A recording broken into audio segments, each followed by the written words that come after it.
Good morning. Mm.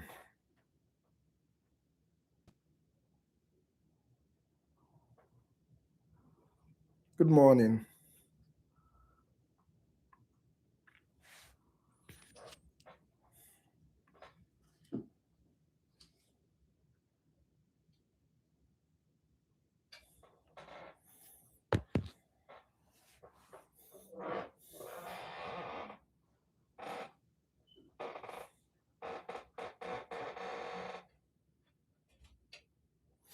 Yes, I'm staying warm. Oh, thank you so much.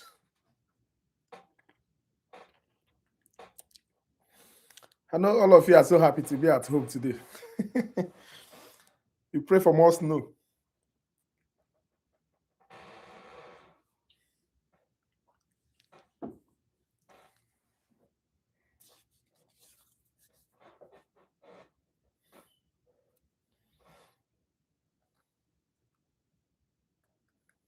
I'm giving 5 minutes for everybody to be here.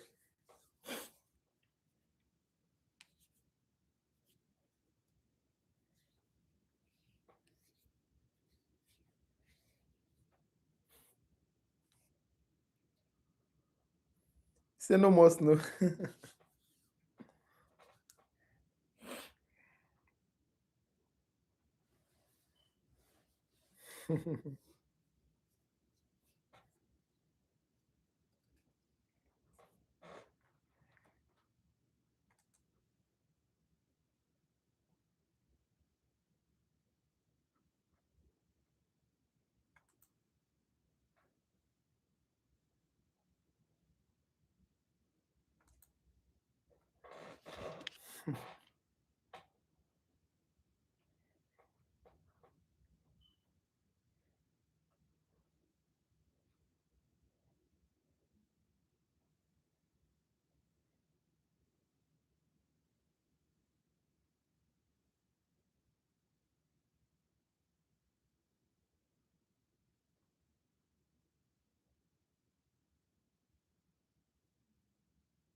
So happy to be home. Okay. Yeah, good morning. Welcome.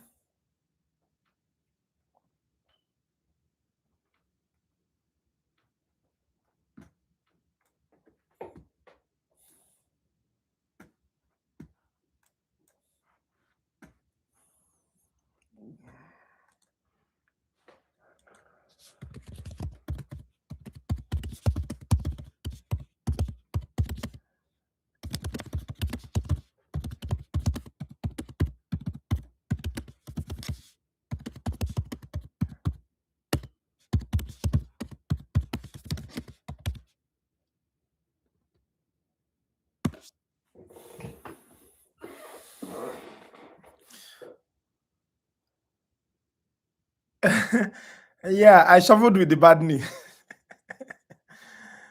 Honestly, I had to do it, but fortunately for me, I have very good neighbors, so they took care of it for me. What do you like to create?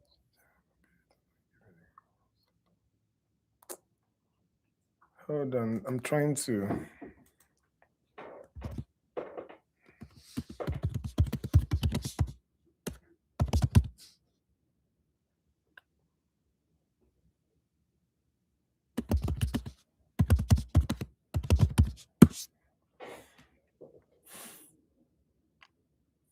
How many are we here? 24. Okay, I'm giving 5 minutes for everybody to be here. First name.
Yeah, give me a minute. I'm trying to create your attendance sheet.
Okay. So you put in your name, your email, your name, first name and last name, and that's just it.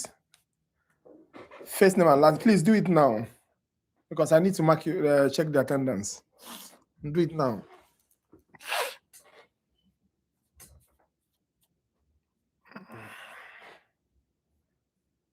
This is 11:40, so I'll give 5 more minutes.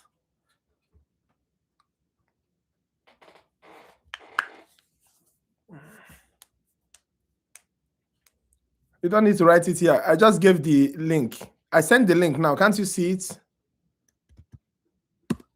I sent the link.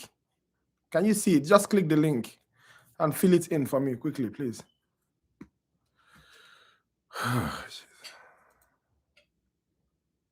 Yes, so you don't need to write it here. So I have 6 people. Please, these are just people that are here. You don't need to send it to anybody that is not here because I'm looking at the names right now.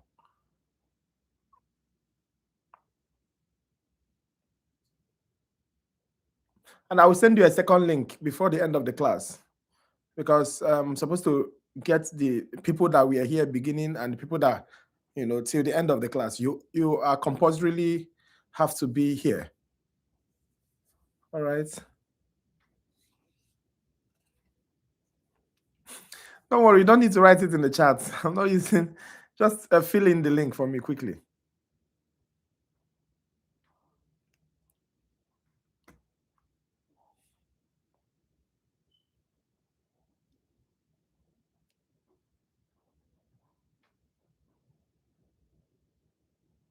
Why not?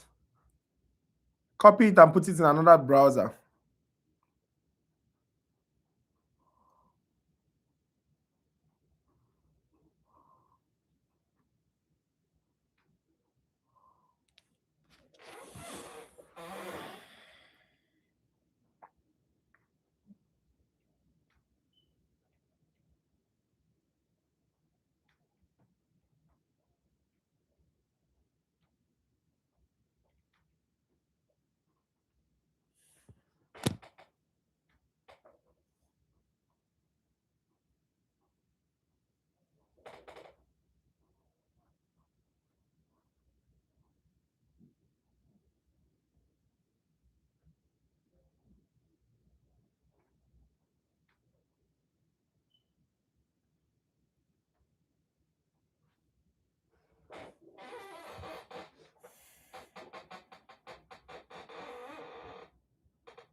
Okay, 22, 22.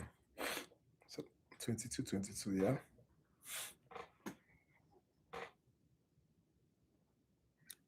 Why am I having 22 people on, but I'm seeing 23 names on the sheets?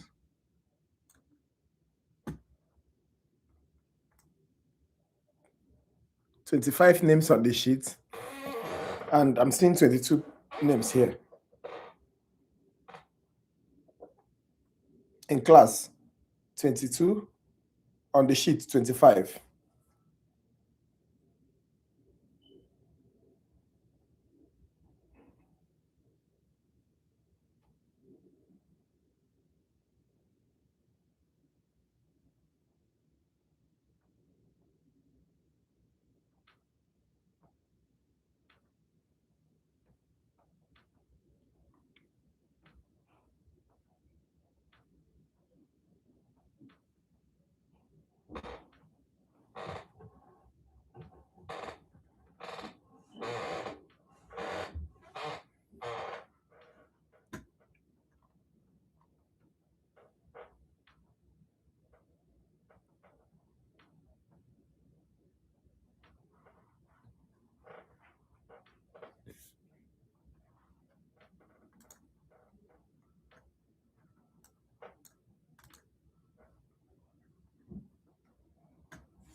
Okay. So I'll pass the attendance a second time and a third time during this discussion, in the middle and in the end. You understand? And I'll be checking the time of response so that we'll know that people that are here and the people that are not here, because you have to be actively participating in this class. All right? This is not review, this is class. I just did it on YouTube so that you'll be able to have a copy of this class. Like, it's very important for us to have a copy. And also, it reduces the external disturbance. So please pay more than usual attention, because I will call some names and I'll ask you some questions. All right? Can you see my slide?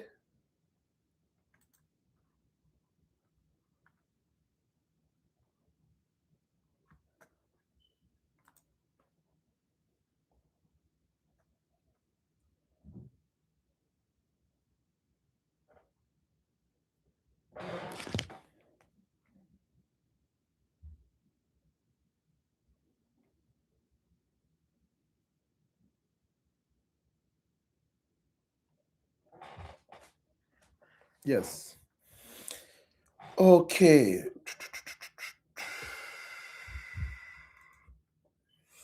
Okay. So today we are discussing muscular tissue. Last time we discussed one of the major tissues, which is the bone tissue. Today we are discussing muscular tissues, and the fact that it's online is even going to make it faster for us to talk about it. You get? So let me see if I can make this thing bigger.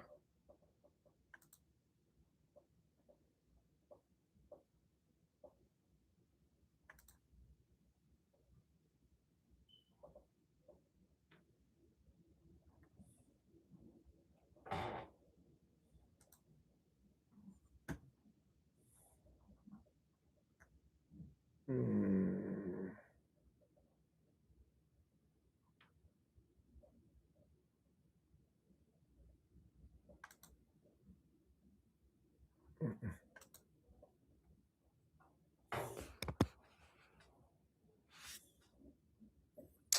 Trying to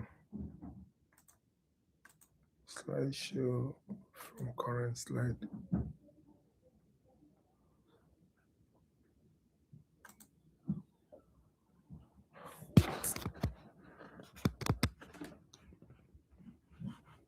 Just give me a moment. I'm trying to get a hands on this thing.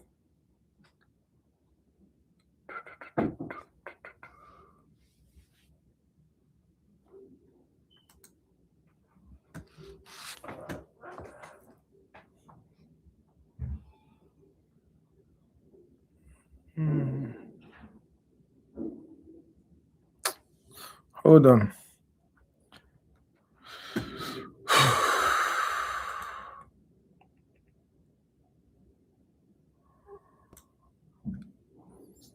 Hold on. Let me. This thing is WPS. I need to share it from PowerPoint.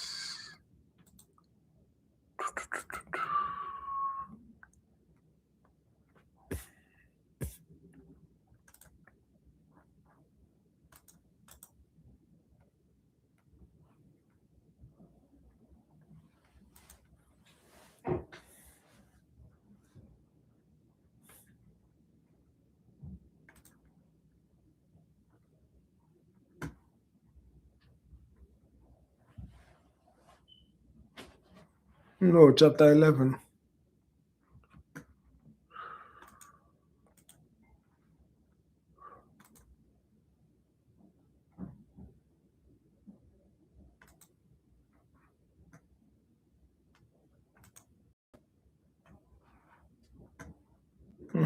This is better.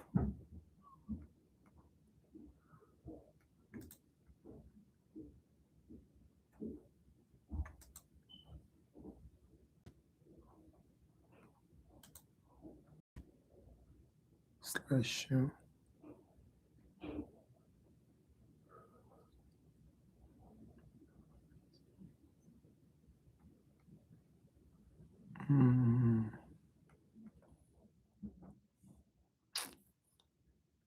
You know what? I'm not doing it slideshow anymore because I don't giving me presentation view. I don't want presentation view. I want it normal like this.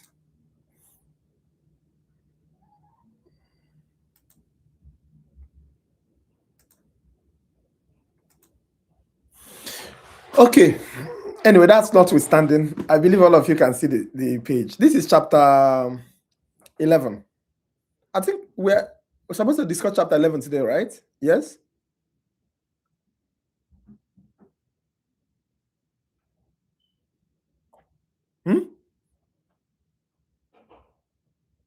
Alex?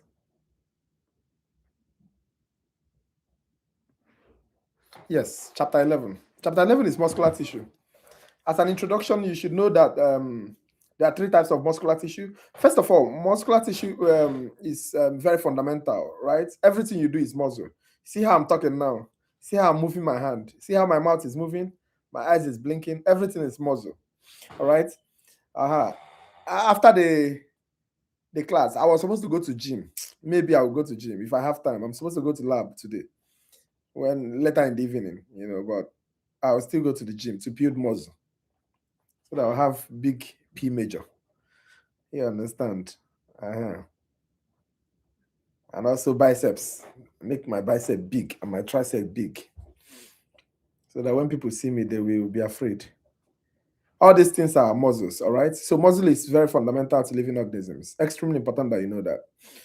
There are 3 major types. We have the skeletal, we have the cardiac, we have the smooth. You need to know the difference in these 3 things because we are going to discuss the organization, especially the molecular, cellular, and tissue levels in terms of organization, all right?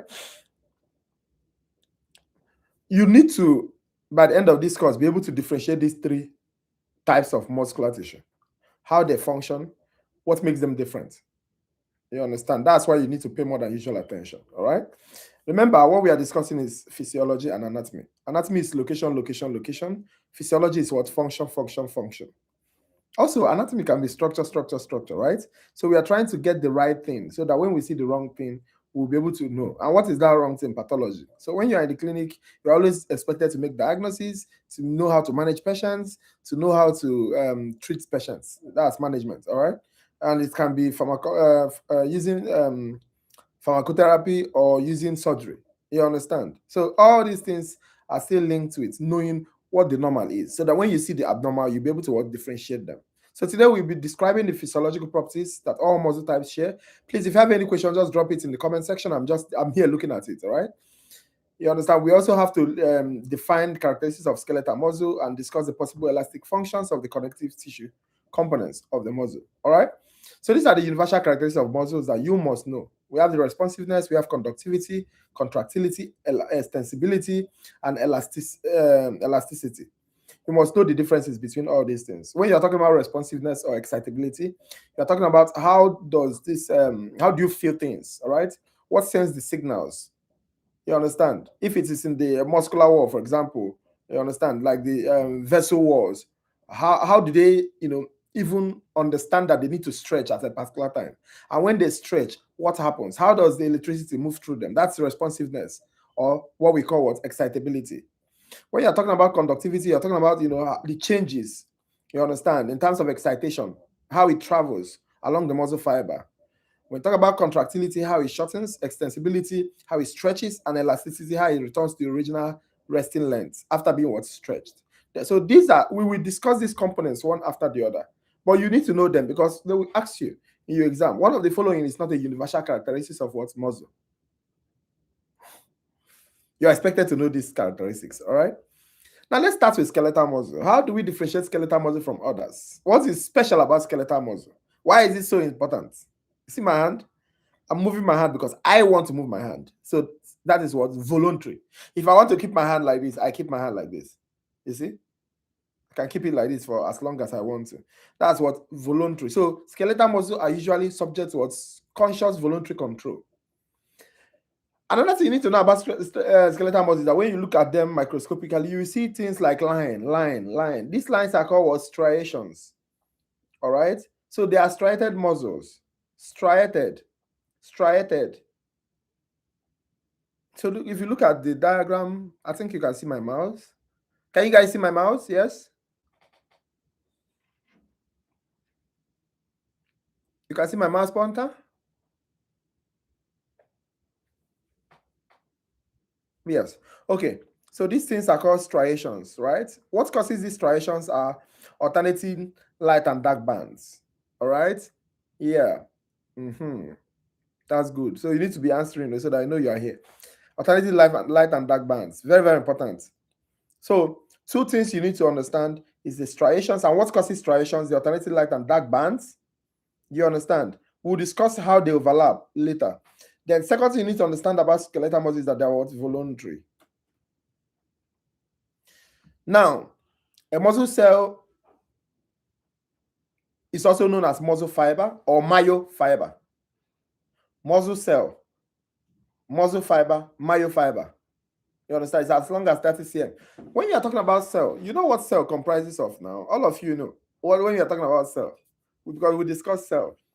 All right. So those components of cell like cell membrane, plasma, cytoplasm, nucleolus, Golgi, endoplasmic reticulum, all those components of cell, those organelles of cell, myofiber has it. So myofiber is a cell of its own. That's what you need to understand. Myofiber is what? A cell of its own. So it contains all these things. All right? So that's what I need you guys to understand. If I bring out a tendon, for example, which muscles usually used to attach to bones, all right? That's the end of muscles, usually. There are three major things you need to know about it. The wrapping sheets, we have the endomysium, we have the perimysium, and we have the epimysium. And they always ask this question everywhere. You must know it. Do you understand? Listen, to this class, I need you to put as many things as possible in your head so that there will be little things you have to read. When you're talking about endomysium, so if you bring out a muscle fiber is a cell, you understand? Endomysium is what wraps that muscle fiber. You understand? So endomysium wraps up a cell. All right? If this is a cell, what is wrapping it up is what? Endomysium. That's what you need to know. So if you look at, I will describe it from the diagram, but let me make you understand it first of all. Then when you talk about perimysium, you understand? Perimysium is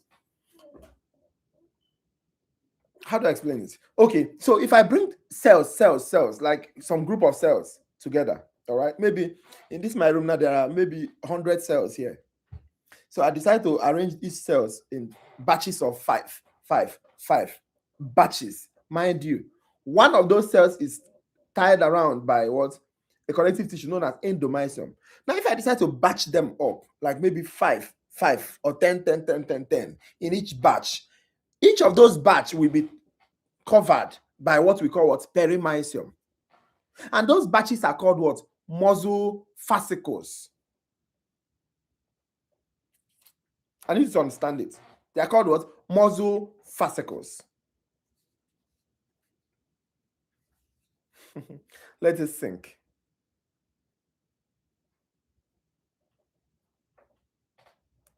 Okay. Now, that's 100 of them inside this room, is being covered. That's it. Covered completely by what? Epimysium. So you need to know the difference between endo, peri, and epimysium. Let me give you this diagram. Look at this diagram, for example, guys. Look at this diagram. What did you see? This 1 are individual cells, right? So each of them, if I bring one of them out, like this guy now that they brought out, this is just one cell, that's a muscle fiber. What is wrapping it up? Endomysium is wrapping it up. Now, this is a batch of muscle cells. One batch, another batch, another batch. Why is this moving in slow motion? Another batch, another batch, another batch, another batch, another batch. Each of these batches are tied around by what? By perimysium. Why the entire thing? You see this entire thing here, all these fasciculus, you understand? They are tied up by what? Epimysium. So you need to know the difference between the three of them. If you have any confusion, any trouble at all, I am here. All right? Don't be shy. So let's discuss microscopic anatomy of the skeletal muscle. You remember, we are focusing now on the skeletal muscle for now. All right? So we'll be able to understand the structural components of muscle fiber, striations, major proteins, and also, if time permits, we'll be able to look at some of the questions that they might most likely ask you, depending on what the spirit tells them to ask you. Now, if this is a cell, this is a cell. You see this wrap? This wrap is known as what? Plasma membrane, right? You have to pass through plasma membrane before you enter the cell. Remember when we discussed cell? Yes, now we talked about plasma membrane. We talk about phospholipids in the plasma membrane, all right? And also all those proteins in the plasma membrane. Now, that plasma membrane, we call it what? Plasma lemma. For muscle fiber, we call it what? Sarcolemma. You cannot forget. So sarcolemma is the plasma membrane of what? A muscle fiber. Extremely important that you guys understand this. Sarcolemma. If you not enter inside, usually when you enter inside, we say you see what? Cytoplasm, correct? In muscle fiber, we call it what? Sarcoplasm.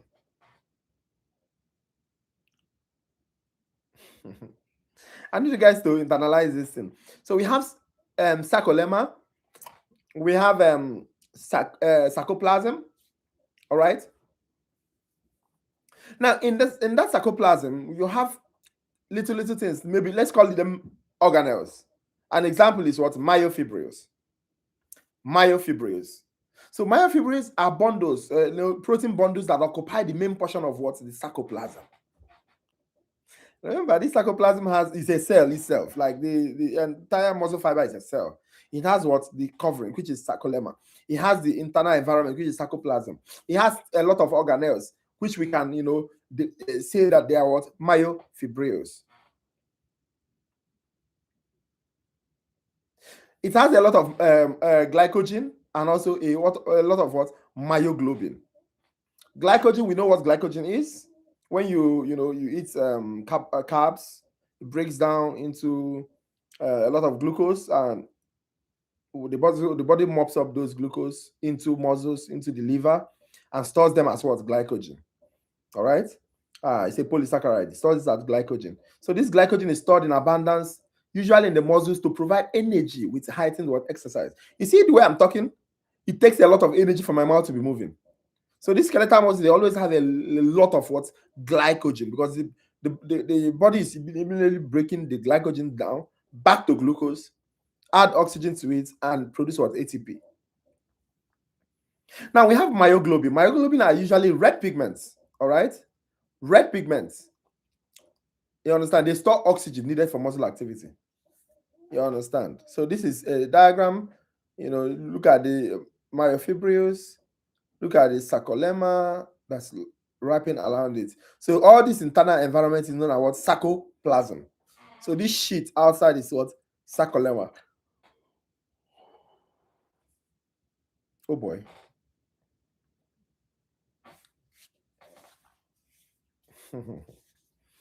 Okay. We are still talking about muscle fiber, right? That's muscle cell. You understand? There are a lot of things you need to know. Inside that muscle cell, remember, outside we talked about sarcolemma, then we now talk about sarcoplasm. So inside that sarcoplasm, you have myofibrils. You have glycogen, you have myoglobin. Then we also have what? Multiple nuclei. Multiple what? Nuclei. You understand? Flattened nuclei pressed against the side of what? The sarcolemma. So if you bring one muscle fiber, you see a lot of what? Nuclei in it. Unlike the human cell, unlike cells rather, what am I saying? Unlike cells in other parts of the body, where you see one cell with what? One nuclei. This one has multiple nuclei in it, in that muscle fiber. I'll show you a diagram. All right. Then you have cells like what? Myoblasts and satellite cells. Myoblasts are anything blast is usually stem cell. Remember that. Myoblasts, stem cells that are undifferentiated. All right. Then we have satellite cells. Satellite cells are also undifferentiated myoblasts, remaining between the muscle fiber and what? Endomysium. Sometimes they produce muscle fibers to some degrees. All right, because they are undifferentiated, so they can become anything. So you should always remember the word undifferentiated or what? Unspecialized. All right. So that we have multiple nuclei. Also, it has what? Mitochondria. We are defining that myofiber. All right, that's muscle fiber. We are defining that cell, what it has. Now we're talking about mitochondria. It has a lot of mitochondria, right? Packed into spaces between what? The myofibrils. All right. Now it has something we call what? The sarcoplasmic reticulum. Another word for sarcoplasmic in normal cells, because we call it what? Endoplasmic what? Reticulum. Remember, endoplasmic reticulum has smooth and rough. For this guy, for the muscle fiber, we are specifically talking about what? Smooth endoplasmic reticulum that forms a network around the myofibrils. All right. Now, what is the function of this sarcoplasmic reticulum? They will ask you in your exam. It is for what? Calcium reservoir. Calcium reservoir. And I'll discuss with you about what calcium usually does. All right. But you need to know that, you know, calcium really helps in contraction process. I'll tell you what it does. All right. Now, there is one thing that they call T, terminal cysteine. T. So terminal cysteine is usually the end. So if this is, watch me, guys. Okay. They sent me this for my leg. And the thing is really good. I think so. Okay. What was I saying? Okay, I was talking about sarcoplasmic reticulum. So this is one sarcoplasmic reticulum. This is another sarcoplasmic reticulum. You see it? Now, this end of the sarcoplasmic reticulum and this end of this other sarcoplasmic reticulum is what we call what? Terminal cysteine. Cysteine. I don't know the pronunciation. Pronounce it. Talk now. Pronounce it. Yes, that's how you pronounce is the correct thing. All right. So you see, this part is that stuff you pronounce. That's the terminal cysteine, the end part of the. So this is the sarcoplasmic reticulum. This is another sarcoplasmic reticulum. So this end, the end part here is what? Terminal cysteine. And one beautiful thing about myofiber is that if myofiber is not contracting, all the muscles, remember, the function of this sarcoplasmic reticulum is what? To store what? Calcium. It's calcium reservoir. Now, because it is at rest, all the calcium will come to this terminal cysteine, this end part. All the calcium for this guy will come to this end part. So you see, like this now, you see a lot of calcium here, a lot of calcium here. And this place is the space. This space, we call it what? T-tube. T-tube. Look at it now. Tube here, a channel here in the middle of these two things. This channel is T-tube. So I need you guys to understand the sarcoplasmic reticulum, the sarcolemma, the end part is the terminal cysteine. In between the two terminal cysteines, you have what? The T-tube. You see how I'm doing it now? Because I need you guys to understand it. This is exactly what I'm talking about. You see it? This is the T tube. Does it not look like a T? Look at it now. Look like a T, like letter T. T. Okay, let me try to turn it. See? Look like letter T. Okay. Somebody's laughing.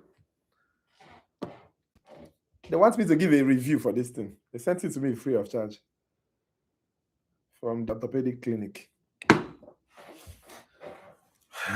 The only thing I know is that it smells so nice. It smells so nice. So where are we? Okay, so we are in the T-tube, all right? So I hope you guys listen, if there's something you don't understand, stop me. Do you get? If there is something you don't understand, stop me. Don't try to macho it. Don't macho it. You get? Because if you don't understand it now, what you understand right now may be what you remember for your exams, right? Put it in your head, not in your book.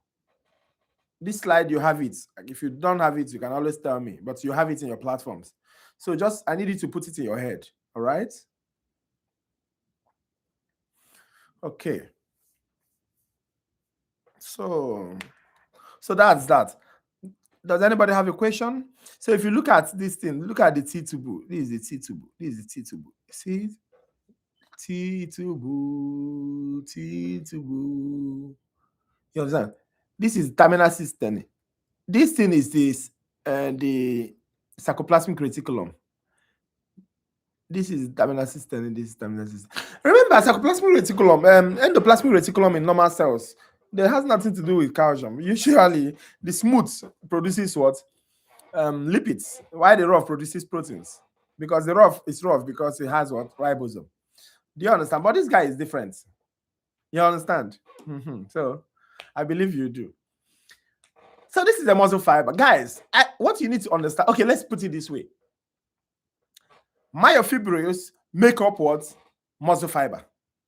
Like a lot of myofibrils make up what? Muscle fiber. A lot of muscle fiber make up what? Fascicles. A lot of fascicles make up what? The entire muscle itself. That's that tissue. Does it make sense, guys? I need you to understand this chronologically. Hey, English is difficult too. I almost beat myself. All right, so but myofibril, what is myofibril made of? That's what you should understand. I want you to also understand. Look at a myofibril. You see this thing now, guys? Remember, this is one muscle cell. This thing that you are seeing is a muscle fiber made up of what? Myofibril. This is the T-tube. You see the T-tube in the middle of the two cisterns. You understand? We call them two cisterns, two sisters. Somebody marrying two sisters. You understand? So this is the T-tube. This is two cisterns. We call them what? Triad. Terminal cistern 1, terminal cistern 2, and the T. That is a triad. This is the sarcolemma. Inside is what? Sarcoplasm. All right? And this is the entire muscle fiber. Now, did you notice something about myofibrils? Myofibrils is like a log of wood, a lot of wood in it. So let's bring out some of those wood in it. Oh, we bring it out. What we see what? Myofilaments. Meaning that myofilaments make up what? Myofibrils.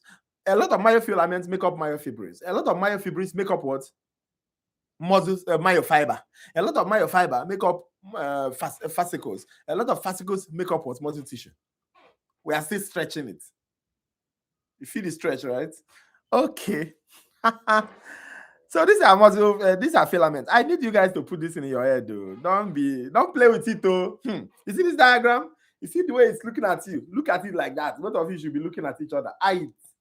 Use it to do your wallpaper. So did you see that this dark thing here? This dark thing, we call it the Z disc.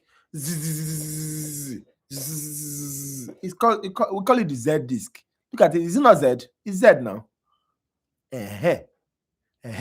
Look at this fire here. This guy here. This is mitochondria. This is another mitochondria. Because I told you this is a cell. So here's mitochondria. All right. Don't worry about this I band, A band. I will show you. I'll make you understand. But look at the nucleus. This is nucleus. All the nucleus are periphery and they are flat. Do you see how they are holding to the plasma membrane? This sarcolemma. This, look at it. Holding to the sarcolemma. They are usually exterior, and they are multiple. You understand? So that's another thing you need to know. If you have any problem, please call to my attention. Now let's talk about how these things work.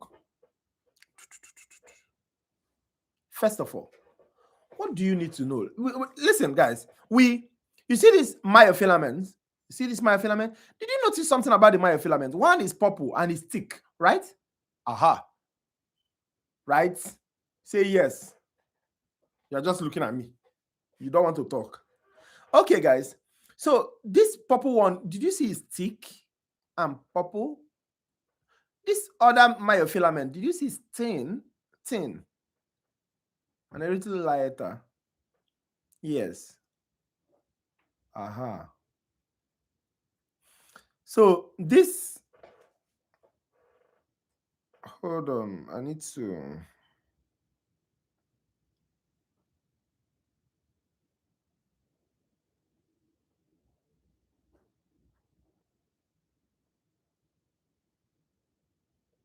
Need to send out.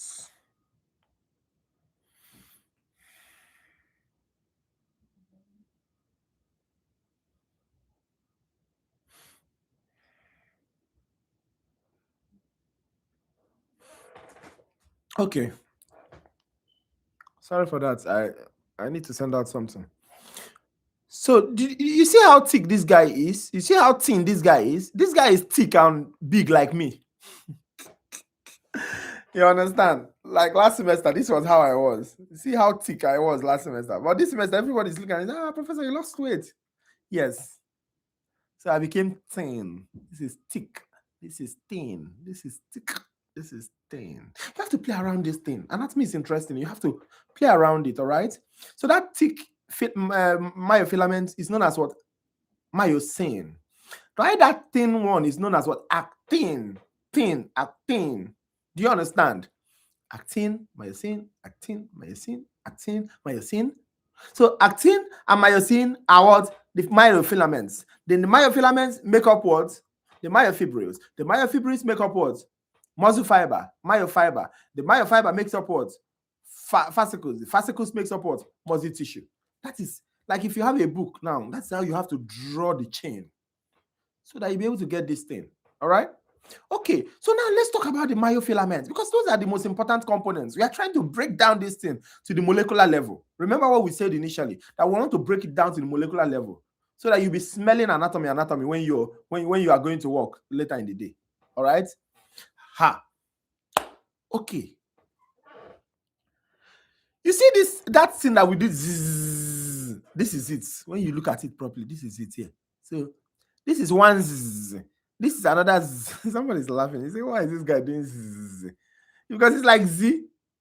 So this is another zzz. This is another zzz. So immediately you see one zzz from another zzz. It's known as what? Sarcomere. Let me go back to this diagram. Do you see? Guys, did you see something? Let's see. Let's see if we can find one Z. This is one Z. Can we find another Z? Oh, no, we cannot find another Z. Another Z should be somewhere here. So if you check between this Z here and that Z here, it's known as what? Sarcomere. Put it in your head, guys. Put it in your head. Sarcomere. Now, you see this guy at the middle? That is the purple, thick purple. You see it's thick. Is it purple or purple? Purple.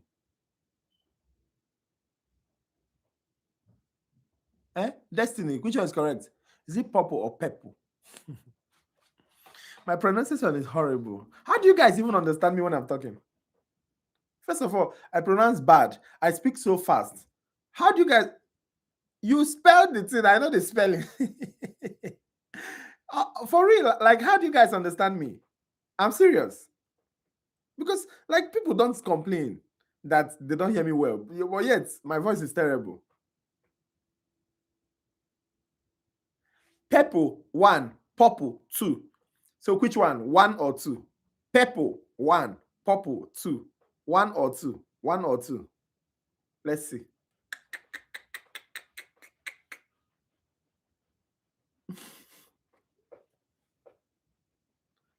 Purple, 1. Purple, 1. Purple, 2. Which one is correct? 1 or 2? Okay, purple. Really?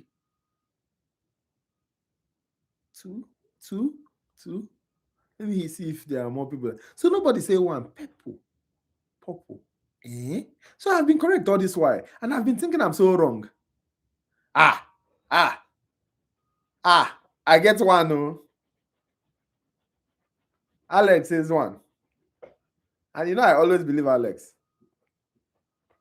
Let's see. 2. Purple. Okay. It's purple.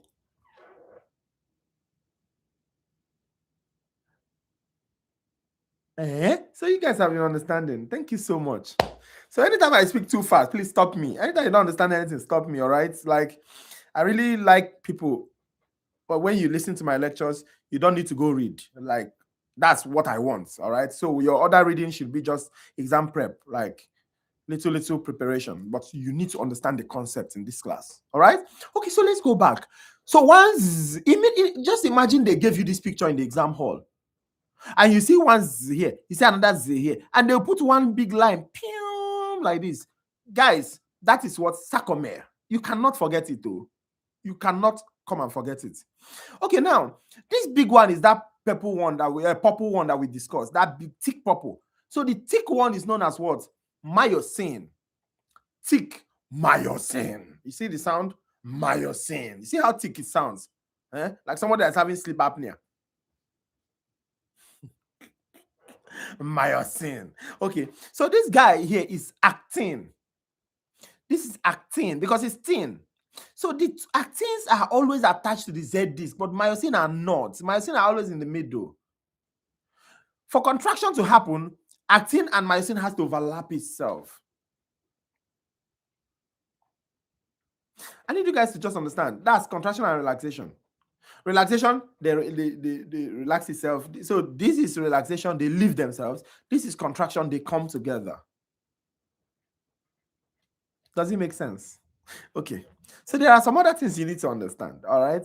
So this one is just describing how the thick myofin filament is, all right? It's 2 chains intertwined to form a shaft-like tail, double globular head, blah, blah, blah. So that is myosin, all right? Nobody will actually start describing that.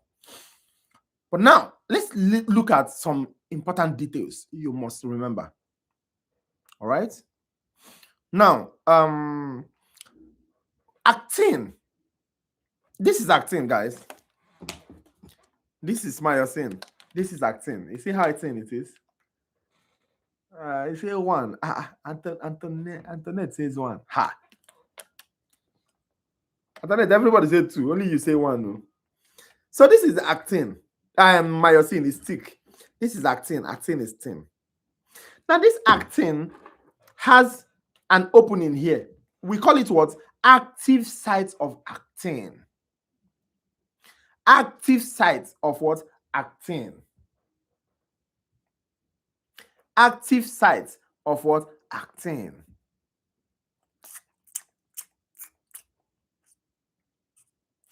What is covering this active site of actin? Tropomyosin. Be putting it in your head. Put it in your head. This is actin. What is covering the actin is what? Tropomyosin. So guys, look at this diagram. You see this bubble orange looking thing is the actin. Each of them has an active site. You see this white thing that is covering the active sites. This white thing, not this guy. This white thing that is covering the active site is known as what? Tropomyosin. Is the door that is covering all the active site of actin. So if I ask you what covers the active site of actin, you tell me what? Tropomyosin. Now that door has a handle, and that handle is known as what? Troponin. This is the handle. You see it? This is the handle here. Troponin. You can see it. So the handle is known as troponin. The door is known as what? tropomyosin. And the space, that door space, is known as what? Active site of what? Actin. I mean, that's why I like physical lectures. I'll be able to describe this thing properly, but I believe you guys understand. Okay? So you understand this diagram properly. In your head, though. Now, there are other filaments that you need to know about, like titin. Titin is an elastic filament, all right? It helps to stabilize the thick filaments and prevent what? Overstretching. Help you to stop your hand from you. It's just like when you are lifting weights. You see, you lift your weights, your hand is stretched, contract. You understand? Stretched. When it is stretched to the level of, giving you an injury, titin will stop it from happening by making you, get too tired that you have to drop that stuff. Telling you, hey, you can't do that. Don't kill yourself. Don't come and kill yourself with your money. You can't do that. So, but we'll still discuss this later on when we continue, so that you'll be able to understand more about how titin functions. All right. So, tropomyosin and troponin is what we call what? Regulatory what? Protein. Then we ask you, one of the following is an example of contractile protein. One of the example of regulatory protein. Contractile protein is what? Actin and myosin. It is the two of them that has to overlap for contraction to happen. But troponin and tropomyosin are just workers. Do you understand? That's why we call them regulatory. They regulate that. Because think about it. Tropomyosin is the door covering the entire thing. It is the door that we decide who we enter, who we not enter. It is the door that we decide if myosin will come and enter to cause contraction. So it's regulatory. And even if the door is there, the door handle, we also make that decision, because this is the door handle that will pull the door. That's why they are called regulatory. That's to make sense to you. But contractile protein are the ones that causes what? The contraction itself. And that is why they are what? Myosin and actin. So if they ask you contractile protein, you need to know in your head right now, contractile protein, myosin, actin. Regulatory protein, troponin, tropomyosin, and troponin. If you have a question, you can throw the question, ask me, all right? Feel free.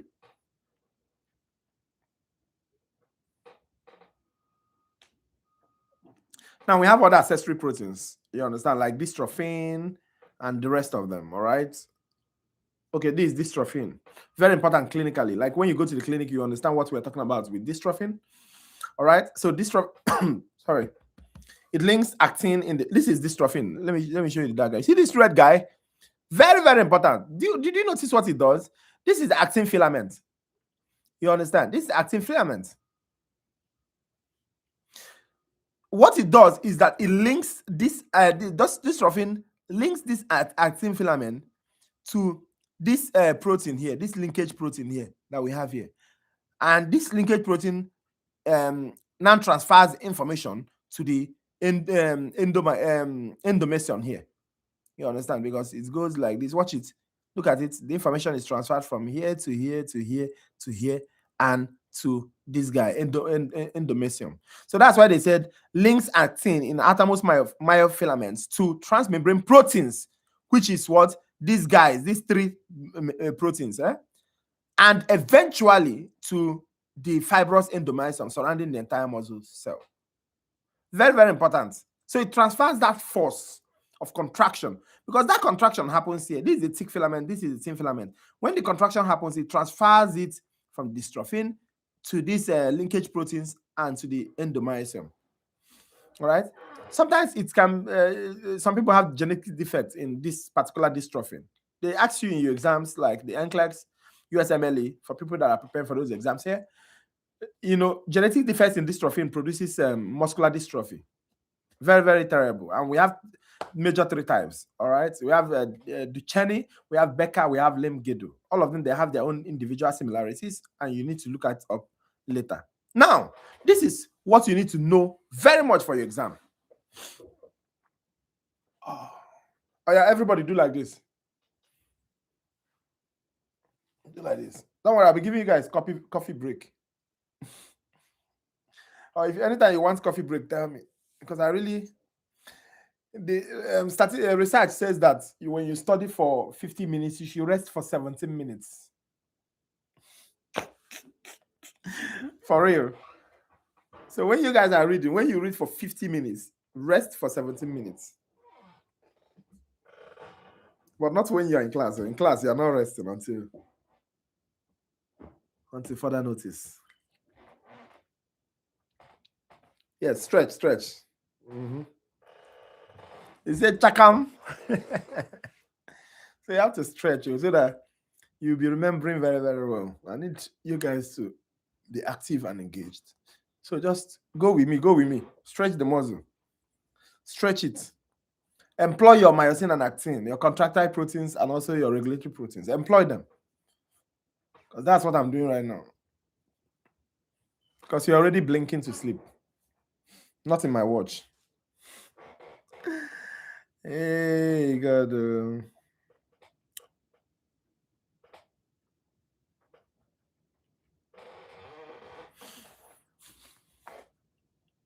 Okay, so let's fire on. This is very important. That's why I needed you to stretch before I even jump into it. Very, very, very important for you to remember this in your head. Let's talk about striations. How does it happen? Remember what I told you about myosin and actin? They are what? Contractile proteins. You understand? Very, very important. They function in cellular motility, mitosis, transport of intracellular materials. What is their organization? They are organized in a very precise manner. All right? This myosin and actin, the organization is very, very precise. So I need you to understand that organization, because in your exam, they can give you this picture. I hope you guys can see this picture. Let me see if I can make it bolder.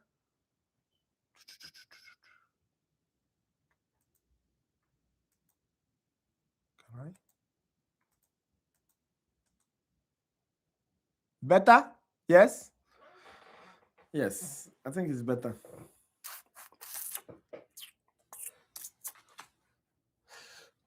Okay. You see this diagram? This diagram has everything you need. It has everything you need. You don't have a choice. Right now, if I'm you, I drop whatever I'm doing. That person that is talking to you, tell the person to stop. Drop whatever I'm doing and just focus and try to internalize it in my head. All right? Perfect. So look at it. This is zzz. Do zzz, all of you. Do zzz. Good. So from this zzz to this zzz is known as what? Sarcomere. Make sense? What is attached to sarcomere? What is attached to sarcomere is what? Actin. Actin is, I don't know the color. This is it green? Memes. So you see the green stuff? Inside the green stuff, you see an orange stuff. That orange stuff is actin. You see how thin it is? It's actin. That orange stuff you see. So you see, actin is attached to this. Actin is attached to Z from this side. Attached to Z from this side. The green thing, the greenish stuff is titin, which is the elastic protein. So we have elastic protein, we have regulatory protein, and we have contractile protein. Those are the three different types of protein we have here. All right? Okay. We have other types anyway. Am I hungry or tired? I can't be tired. Too early to be. Maybe I'm hungry. Okay. So, back to business. So this orange thing is the actin. See it? The actin attaching to this. The greenish thing under it is what? The titin. Titin is helping to hold the actin in place. All right? Helps you to avoid overstretching and blah, blah, blah, blah, blah. Now, let's forget about the titin for now. This purple one is known as myosin. You see how big it is? Looking like a rod, this police rod, that when they hit on your head, you forget where you were born. Yeah, so that's thick myosin filaments. Make sense? So let's define the parameters now. First of all, let's start with this. Notice that this side of the Z, you have an actin. This side of the Z, you have the actin. And there is no myosin anywhere here. So you see, between this place and this place that you don't have any myosin, we call it I band. Or if you don't like I, say light band. Oh, everybody, I band. I band. Say I band. Say it. Say it now. Afwa, say it. Good. She's laughing. So you see, from here to here is I band. In exam, they can give you this diagram and put here to here. They say A. Feel me? Here to here. They say A. What is A? A is I band or light band. It can be I or it can be light. Think about it. It's light. Don't you see this place is light? This area is very light compared to this area. All right? Okay. Anywhere, all the area where you see actin and myosin. So from here to here, we call it what? A band or dark band. I band, where you don't see myosin at all, only actin, I band. And don't think I band is just from here to this Z line. It's from here to here.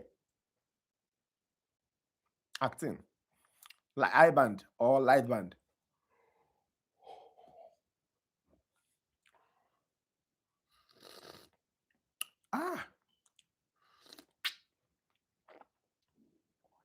Jesus.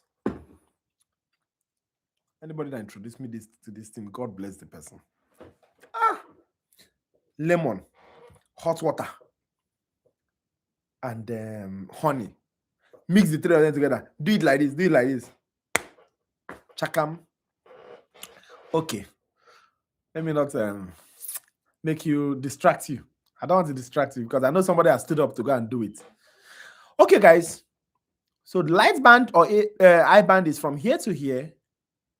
From here, where the myosin intercepts with the... See, I should stop yawning. It's hunger. I'm hungry. I should have eaten before this class. Where this is called what? A band or dark band. So from here to here is A band or dark band. Make sense? Now, the place you see only myosin, no actin at all. The place you see only myosin, we call it what? H band. Look at it. Did you notice that the actin stopped here? Actin stopped here. So from here to here becomes what? H band. So what have we learned? Now we have learned I band, A band, all these places A band, then H band here.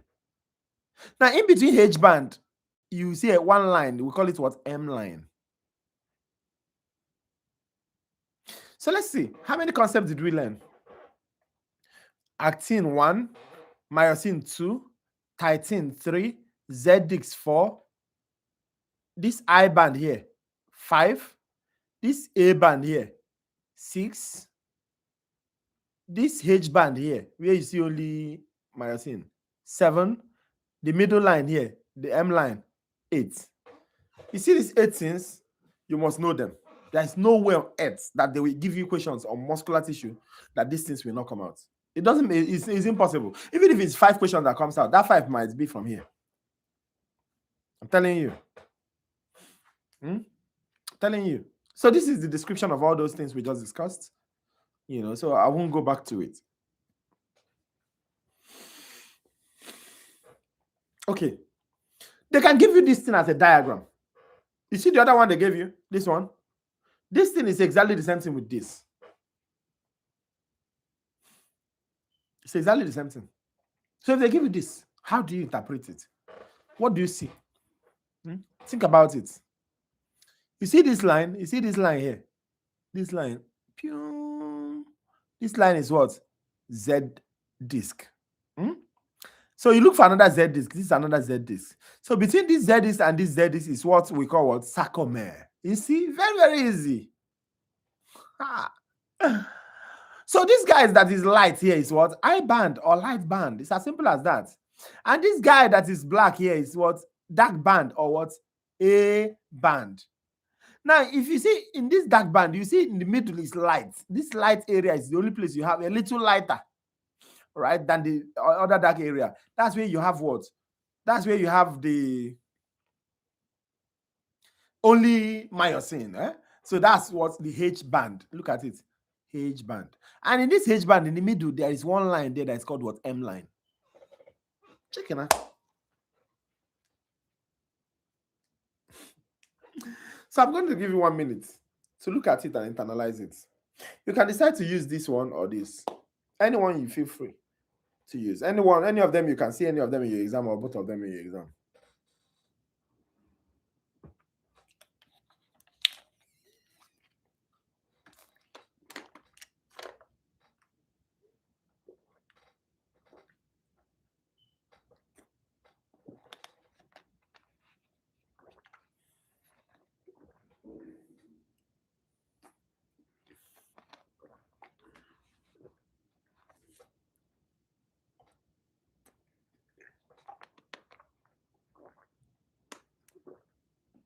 Okay.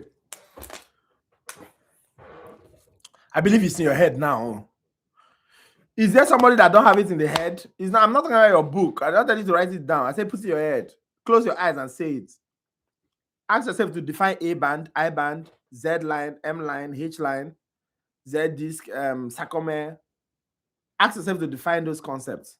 Titan, actin, myosin,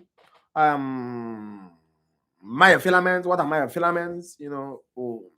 What are fascicles? Define muscle fiber. What are the components of muscle fiber?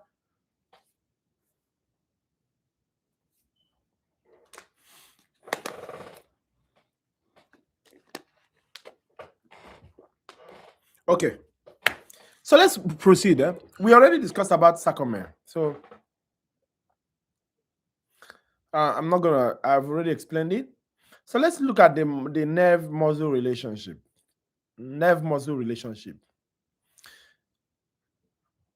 Why do skeletal muscles have to contract? They contract because they are stimulated by a nerve.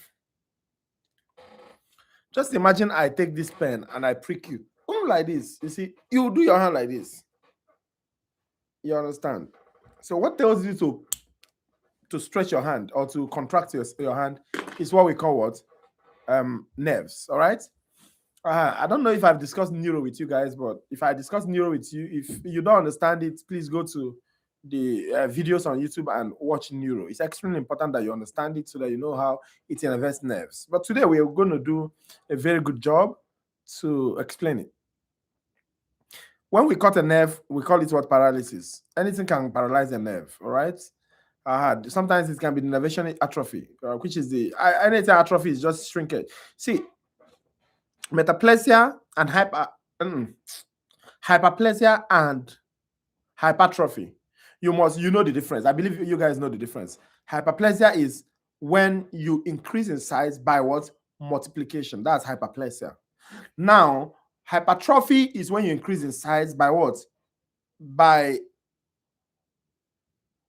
extension. I don't know how to explain it. It's just like me, I get fat now. I feel this house. Or I decide to start giving birth to a lot of children and feel this house. A lot of children is multiplication. That is what hyperplasia.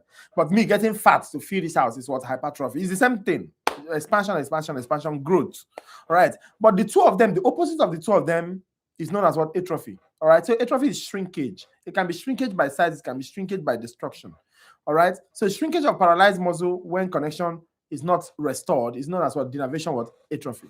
Very important that you understand that. But remember, what we are doing is what? Anatomy. So now let's talk about motor neurons and motor units. How does the cell tell the muscle to contract? So there are something called somatic motor neurons, you understand? And there's something called somatic motor fibers. You need to know the difference between them. When you're talking about motor neurons, right? Sorry. Nerve cells, somatic motor neurons are nerve cells whose cell bodies are in the brainstem and the spinal cord. And they serve what? Skeletal muscles. While somatic motor fibers are usually what? Axons that lead to what? The skeletal what? Muscle. So you need to know the difference between the two of them. Somatic motor neurons, nerve cells. Motor neurons, nerve cells. Motor fibers, axons. Motor fibers, axons. Because an axon is a cell of its own. You understand? Which leads to the skeletal what? Muscle. All right? So one thing you need to know is that each muscle fiber is supplied by only one motor neuron. How do I explain this thing?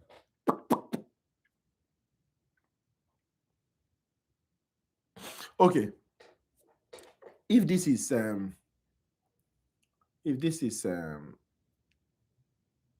one nerve fiber, this is one motor neuron. If this guy is supplying this guy, another motor neuron cannot supply it. So each muscle fiber must be supplied by only one motor neuron. But this one motor neuron can be supplying this guy, this guy, this guy, this guy, this guy at the same time. But immediately, any of them that is supplying, no other motor neuron can supply them. You see? So he's supplying this another muscle fiber, supply another muscle fiber, supply another muscle fiber, supply another muscle fiber, supply another muscle fiber. But any muscle fiber that is supplying, only it has the right to that. It's just like a sperm cell. Think about a sperm cell, for example. Immediately a sperm cell enters an egg, it releases the chemical this thing that stops any other sperm cell from fertilizing that egg. Do you understand? Now imagine that sperm cell is able to fertilize 1 egg, 2 eggs, 3 eggs, 4 eggs, 10 eggs. Only that one sperm can fertilize 10 eggs. And once if those 10 eggs, no other sperm cells can fertilize them. That's exactly what we are describing. All right. So the egg is serving as a muscle fiber, while the sperm cell is serving as a what? As a motor neuron. All right. If you don't understand it, please tell me. I will make you understand. All right. So this makes most sense. Look at this is a motor neuron 1, this is motor neuron 2. You understand? Look at the blue motor neuron, for example. You see, it's supplying this guy, this guy, this guy, this guy. The red one is supplying this guy, this guy, this guy, this guy. So they can supply a lot of muscle fibers. But once they are supplying, they have territoriality. They've taken over that muscle fiber. You can't be supplied by any other person. They're very jealous, extremely jealous. Okay, so that's exactly what we have here. All right. Muscle fibers of 1 motor unit. Okay, so there's something called 1 motor unit. 1 motor unit is, you see, look at this blue one now. You see, this blue one is number 1. Yes, motor neuron 1. You see, this motor neuron 1 is supplying 1, 2, 3, 4, 5 muscle fibers. So this motor neuron and the 5 muscle fibers are called what? Motor units. Let it sink. Let it sink in your head.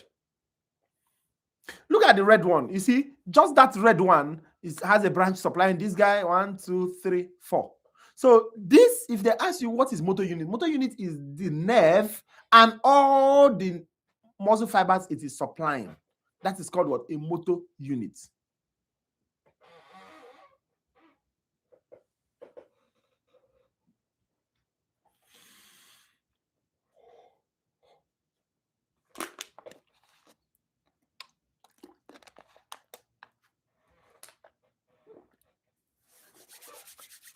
Now, let's talk about motor neurons and motor units.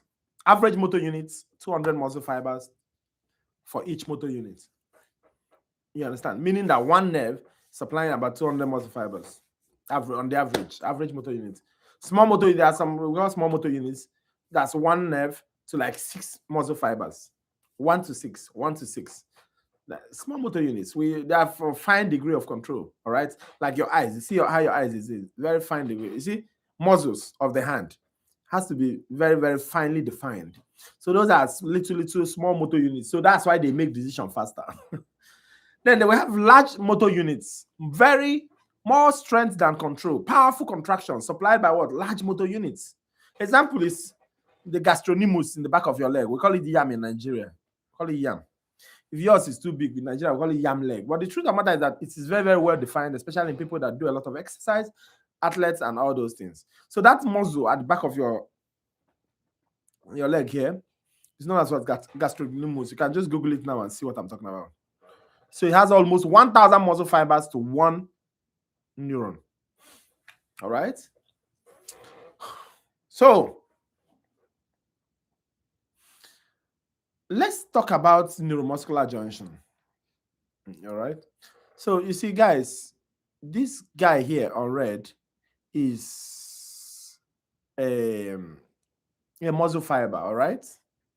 This is a muscle fiber. Remember, I told you inside the muscle fiber, you see the myosin, you see the actin. This thing is actin and myosin. And this is the T-tubule. You see how the T-tubule goes?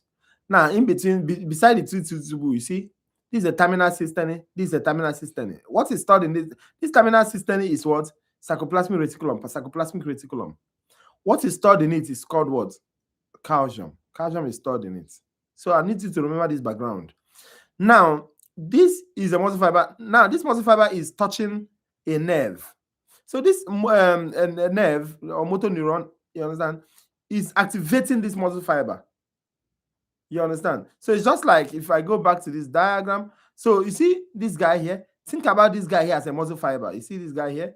Then this one here is the neuron. That's exactly what we have there. So this place where this neuron is touching this muscle fiber is known as what? Neuromuscular junction. So this is exactly what we are. So this place is known as what? Neuromuscular junction. So neuromuscular junction is where the nerve or the neuron is touching the muscle fiber.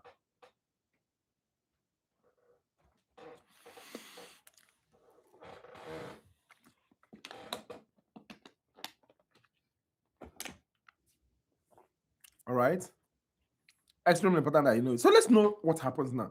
Now, this place we call it synapses. That's where they meet. All right. In between them is now the junction. Okay.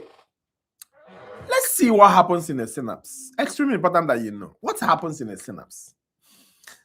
So this is extreme part of the synapse. You see, this is the nerve comes down, touching the muscle fiber, So this area, this big swollen end is known as what? Synaptic knob. Everybody says synaptic knob. Say synaptic knob.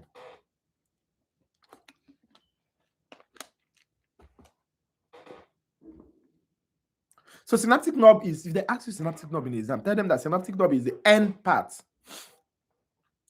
the swollen end part of a nerve fiber. What is inside the synaptic knob? Look at it. See it? This is mitochondria, but I'm not even interested in this mitochondria. I'm more interested in this greenish stuff. I don't know if it's green. I don't know how the level of my color blindness, but this is greenish in my eyes. It can be blue in your eyes. That's that's your own color blindness. My eyes is green. So these things are called what? Vesicles. Says vesicles. What is this? Vesicles are like pouch. You know, this is a vesicle. This is a vesicle. This is a vesicle. What is inside these vesicles? It's what? Acetylcholine. I need you to remember that. Say acetylcholine. Acetylcholine is a chemical, you understand, produced by the nerves. Very, very important for contraction. So acetylcholine is found inside each of the vesicles. All right? Inside each of the vesicles. And the vesicles are found in the synaptic what? Knob. Now, there's something we call synaptic cleft. Synaptic cleft, you see, look at this place now. You see, let me come out of the knob. So, between this knob here, guys, and this sarcoplasmic reticulum, that's the sarcolemma. No, not sarcoplasmic reticulum, and the sarcolemma, rather. So, between this knob and the sarcolemma, there's one small space in between the two of them. Just like, look at my hand. So, this is the muscle, this is the nerve, that's the knob. Look at it, you see? There's just a little space. It's not touching it exactly. There's just a little space. That little space is known as what? Synaptic cleft. This big part is known as what? Synaptic knob. You need to know the difference between synaptic cleft and synaptic knob.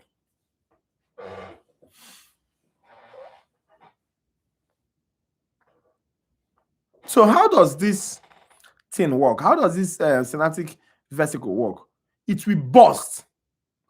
You understand? And pour and release acetylcholine through what we call what? Exocytosis. So you need to know about exocytosis, synaptic cleft, synaptic knob. You understand? Schwann cell is just what creates the this guy, the myelin sheets. All right. Schwann cells helps to develop the myelin sheets, but that's by the way. So let's start the process of contraction from the neuromuscular junction. All right. So when the synaptic vesicles undergoes exocytosis, they pour a lot of acetylcholine. All right. So let me see if there's a diagram. Okay, yes, we'll look at the diagram in a minute. All right. So they pour a lot of acetylcholine inside from this synaptic knob, inside the synaptic clefts, a lot of them. Now, in this muscle, you see this muscle area that I'm pointing at, this muscle area, you see some greenish things in it. Those greenish things are called what? Acetylcholine receptors. There are more than 50 million acetylcholine receptors. If anything happens to these receptors, there will be no contraction. That's what we call what? Paralysis, known as what? Myasthenia gravis. I'll still tell you about it. If anything happens to the receptor, it's just like diabetes type 2. Do you understand? That is exactly the same thing that happens with diabetes type 2. It's an autoimmune that destroys the receptors. You understand? The insulin receptors. So this one destroys the ACH receptors, acetylcholine receptors. So even if you pour millions of this guy into the synaptic cleft, nothing will happen. Why? Because it must lap with the receptor. You understand? That acetylcholine is the first messenger. It must lap with what? The receptor. Let me plug my laptop because I don't understand why it's running down so fast. Do you understand? So we'll discuss about it. So remember myasthenia gravis. Remember that it's as a result of what? Increased lack of receptors, lack of ACH what? Receptors. So I need you to look at this diagram and familiarize yourself with this diagram in case of the actual exam. All right. Look, see this guy that is bluish. This is the receptors, ACH receptors. This is the vesicles that will burst and pour ACH here. This space is what we call synaptic cleft. This space is what we call synaptic knob containing the vesicles. All right. This is Schwann cell. This is one cell that produces what? Myelin sheath in peripheral neurons. Very, very important. All right. This is junctional folds. Then this is the muscle. All this area now is the nerve, but this area is the muscle, proper. All right. This is the, from here, you see, this is the thin filament. This is the thin, that's actin. All right. This is I band. Here to here is the I band. All right. Then here to here is the what? A band. Here to here is H zone. This M line. You understand? This Z disc. You need to know all these things. All right. So this is a muscle fiber. So what we are looking for is the relationship between this nerve cell and the muscle fiber. Very, very important that you understand it. All right. So this is a histological section. All right, showing these muscle fibers. This one muscle fiber, another muscle fiber, another muscle fiber, another muscle fiber, another muscle fiber. This is a motor nerve. You see, it's supplying this muscle fiber, supplying this guy, supplying this guy. So the area where it's touching this particular muscle fiber is known as what? Neuromuscular junction. So you need to be able to understand this.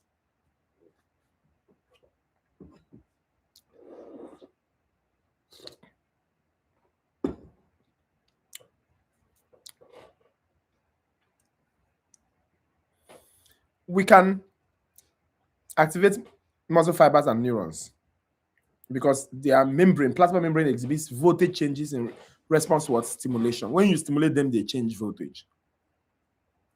All right. That's what we call what? Electrophysiology. Electrophysiology is the study of electrical activity of cells. Very important that you know this. There's something we call potential difference, electrical potential. Electrical potential is the difference in electrical charge from one point to another. So you see, the difference between this electrical charge here and here is known as what? Voltage or electrical potential. Very, very important you know that. Now, in a muscle fiber, the resting membrane is minus 90 MV. Resting membrane potential about minus 90 MV. All right. How is it maintained? It's maintained by sodium and potassium water pump. These are the things you need to know. Extremely important that you know it. So if a muscle is not stimulated, look at my hand now, for example. I keep my hand like this. It's not stimulated. Or stimulated resting cell. Let's say it's resting. Right? Now, no, let me use this one. See, this is a cell. Let's say this cell is resting. Inside this cell is called what? ICF, right? Intracellular fluid. Outside is known as what? ECF. The difference between the electrical activity outside and inside is known as what? Electrical potential. That's what you need to know. Sorry. Because the plasma membrane is electrically polarized, that's charged, we found out that there are more anions inside than outside. So in a resting muscle, right, the inside is negative. Very, very negative. And what you need to know is that the inside, that's the intracellular fluid, has a lot of potassium, K. But the outside has a lot of what? Sodium. You know, usually when we say that the resting membrane of the internal environment is negative, people are thinking that, oh, the more cells in it will be anions. No, the more cells in it is potassium. The higher there is potassium, and potassium is still a positive ion. But the thing is that the sodium outside is much more compared to the potassium inside. So making the potassium what? More negative than outside. That doesn't mean that there are no other anions in the ICF. There are anions like what? Like proteins, nucleic acid, phosphates, you know, because they cannot come out. But the one that can come out is what? Potassium. That's why potassium and sodium are very important. Potassium can come out of the cell. Sodium can enter the cell. So if sodium enters the cell, what will it do? It will change that environment from negative to what? Positive.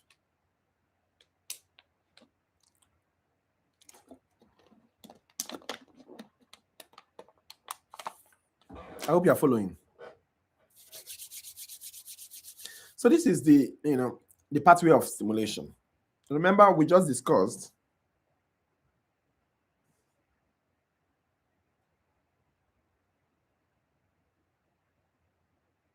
sorry.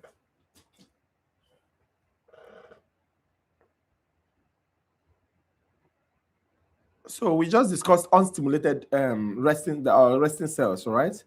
Then these are stimulated or active cells. You see how my mouth is how I'm talking right now. My mouth is stimulated. It's active. The muscle fibers in my mouth is very, very active. So how?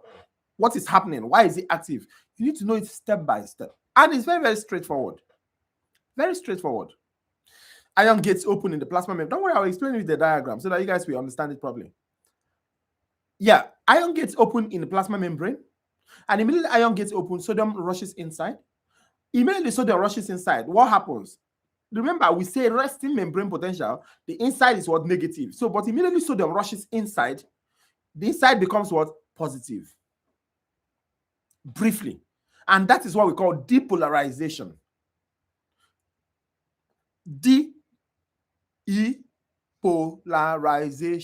Depolarization. Depolarization. Depolarization. You understand? That is brief, going positive because of. So they ask you in exam, if sodium rushes inside the cell, what will happen? Depolarization. That's depolarization. They may ask you the first depolarization. How does it happen? You tell them that sodium rushes inside from outside to inside because there are a lot of sodium outside. So when it rushes inside, you know, it increases the positivity. But immediately sodium rushes inside and increases the positivity. What happens? Sodium channels, the gates lock up. So no sodium can enter. Immediately, potassium channels open and potassium starts rushing out. Immediately potassium rushes out. What do you think will happen? There's a positive ion going out. So the inside will go back to what? Being negative. So if you look down here, you say loss of positive potassium ions turn the membrane negative again. That's repolarization. Then we ask you. You have to put this in your head, though. You see how I'm taking it slowly. Then we ask you, what causes the positivity? That's depolarization. You tell them it is because sodium rushed in. What causes negativity again? You tell them because the sodium channel is closed. So sodium is no longer able to enter. The potassium decided to start going out. And potassium is positive. So if positive is going out, it becomes what? Negative. So that is what? Repolarization. Loss of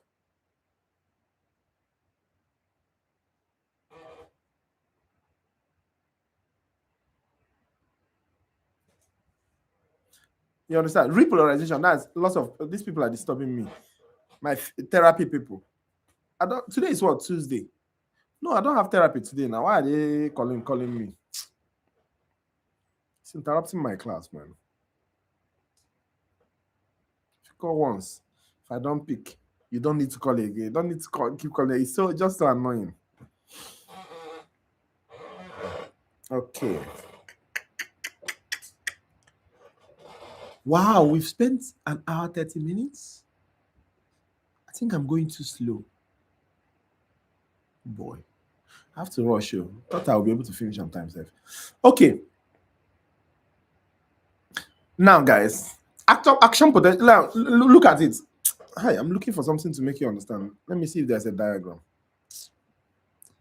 There's no diagram. Okay, just look at me, guys. Just look at me. I'll explain. Like, I want you to imagine it now in your mind eyes.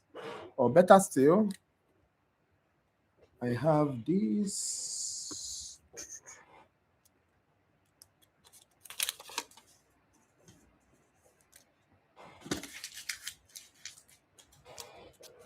I want to draw something here, all right? So pay attention. So the cell is like this, resting, like this. It's resting membrane. Immediately sodium enters inside, it depolarizes. Depolarization. Immediately sodium closes, the sodium gate closes. Potassium starts going out. It goes back to negative, repolarization. Sodium goes in again. Potassium now closes gate. Sodium goes in again. It's depolarized. Potassium goes out. It's repolarized. Come down. In, out, in, out. This is exactly what we are talking about. I know this is not clear, but it's okay.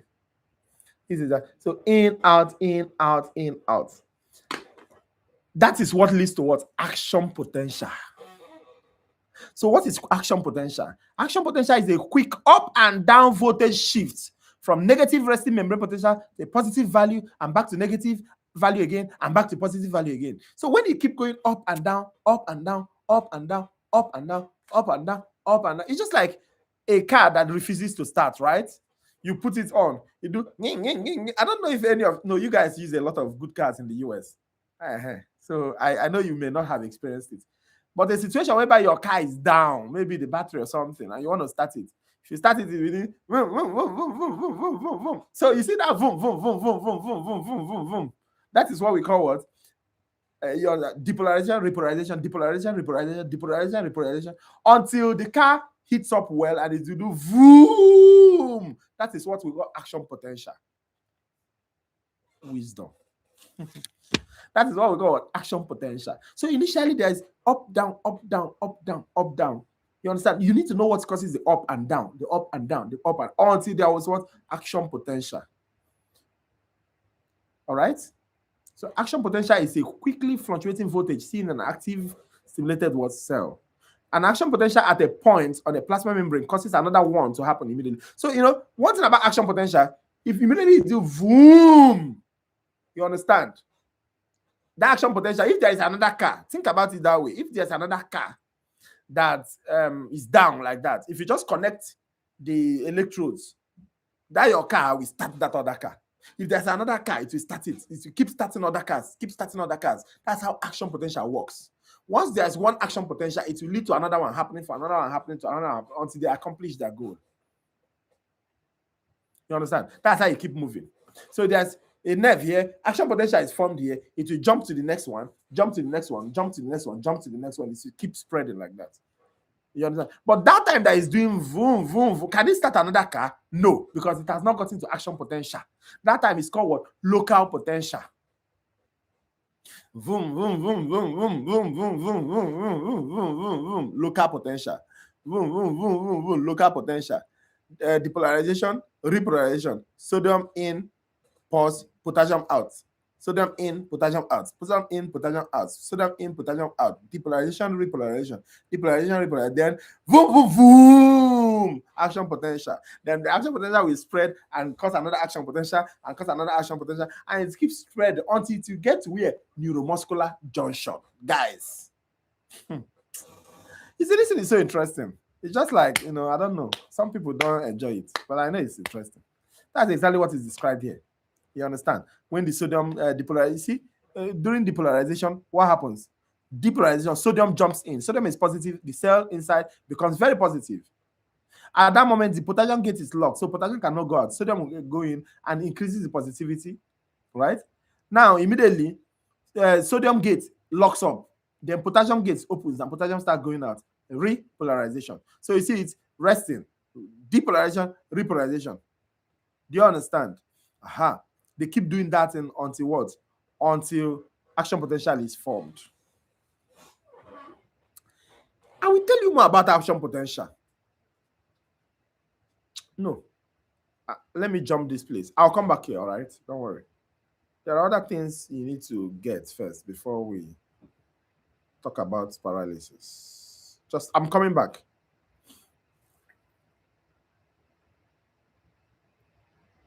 I'm coming back to that. All right. So before I discuss those paralysis, because for me to tell you about those paralysis, there are some concepts I need you to understand. And those concepts I need you to understand, we'll get it first, then we'll go back. All right. Remind me, because you need to know about them.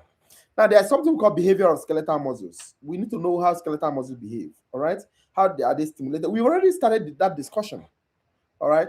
Now, the major behavior, the four major phases of contraction is what? Excitation, contraction, coupling, contraction, and relaxation. I want us to learn how does contraction work? Mind you, we have already gotten to the point where action potential is what? Produced. Put it in your head. We have gotten to the point where what? Action potential is produced. So now you know how action potential is formed. All right. So now let's see, when this action potential are formed, what happens? That's the question. You see,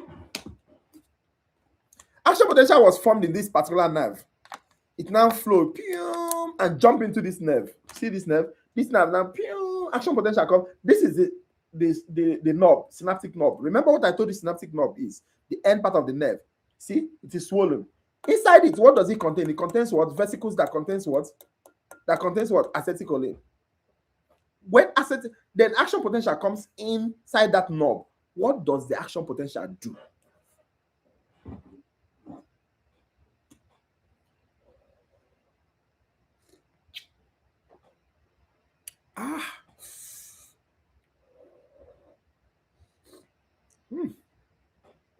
God bless this combo.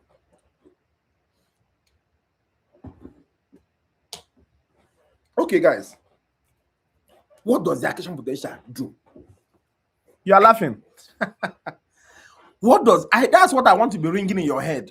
Okay, fine. We have talked about action potential. Okay, when the action potential comes from nerve to the neuromuscular junction, what does it do? If you know what it does, you will know what will happen if it doesn't come there. It's as simple as that. Okay, look at the diagram. Guys, open your head now. Pay more than usual attention so that I'll be able to get this information. I need to reduce this thing so that you guys... I hope you guys can see. Can you see? I'll be taking the second attendance very soon. Are you here?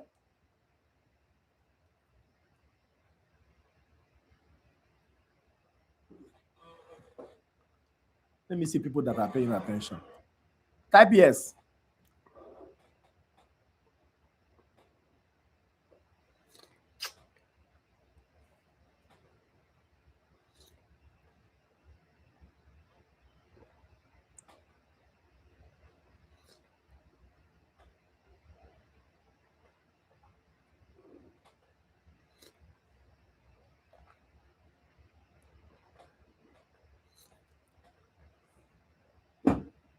Keep going.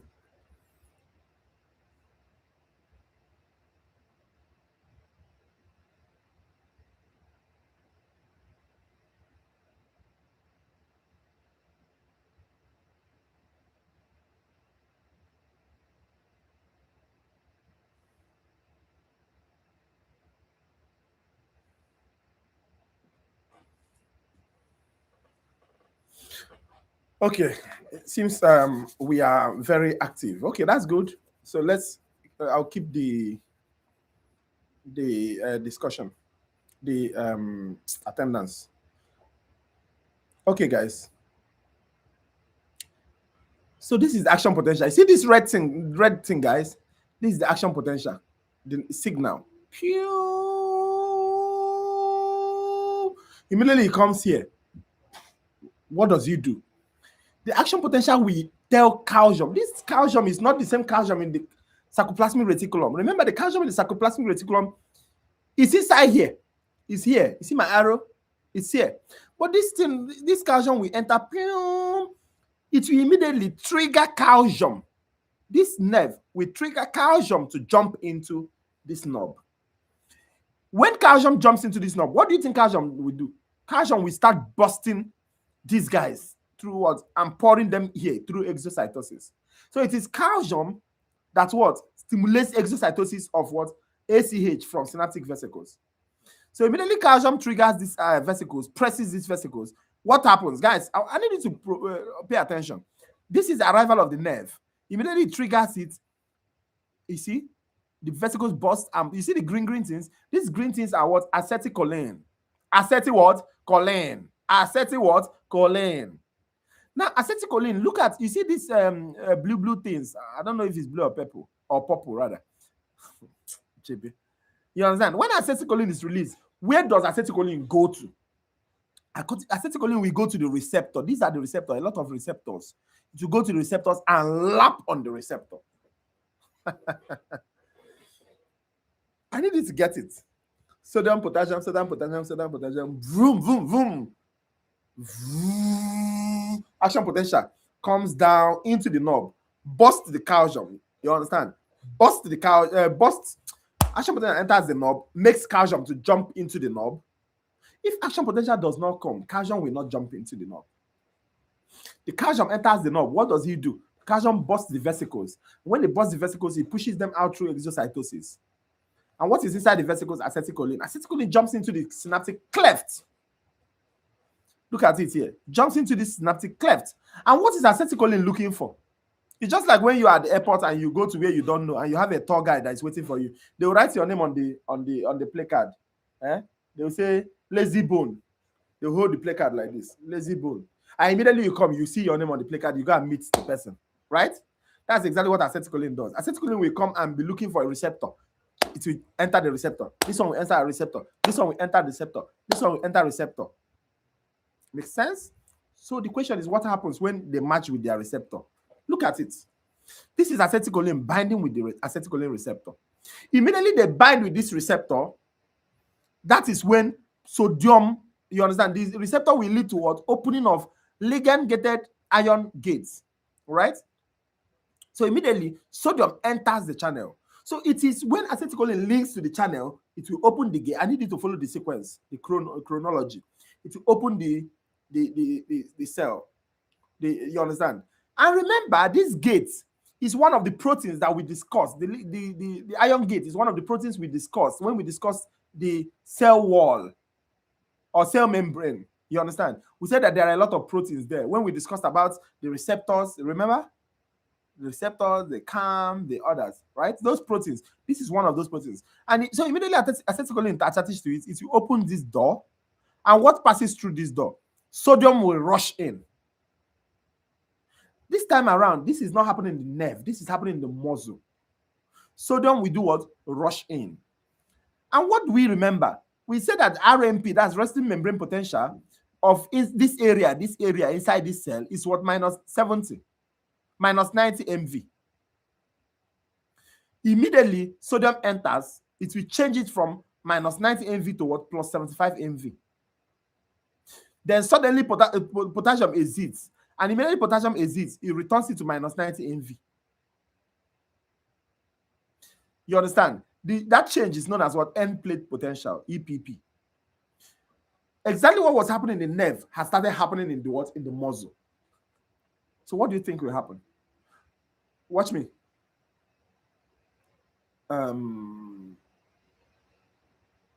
Plus 75. Sodium enters, depolarizes to plus 75. Potassium goes out, repolarizes to minus 90. Plus 75, minus 90, plus 75, minus 90, plus 75, minus 90. That's exactly what was happening. Do you understand? That's exactly what is happening here. In, look at it. In, out, in, out. Let me ask you your exam. What causes the ion gates to be opened? And you tell them it is the attachment of the acetylcholine to what? Acetylcholine what? Receptor. You can't forget this. You really cannot forget this.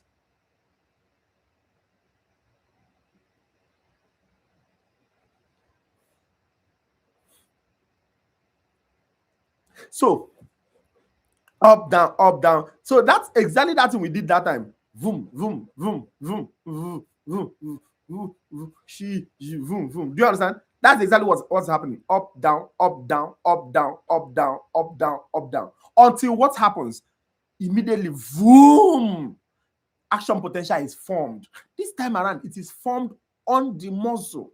Remember, I need you guys to understand this, because if you don't understand it from this lecture, it will be difficult.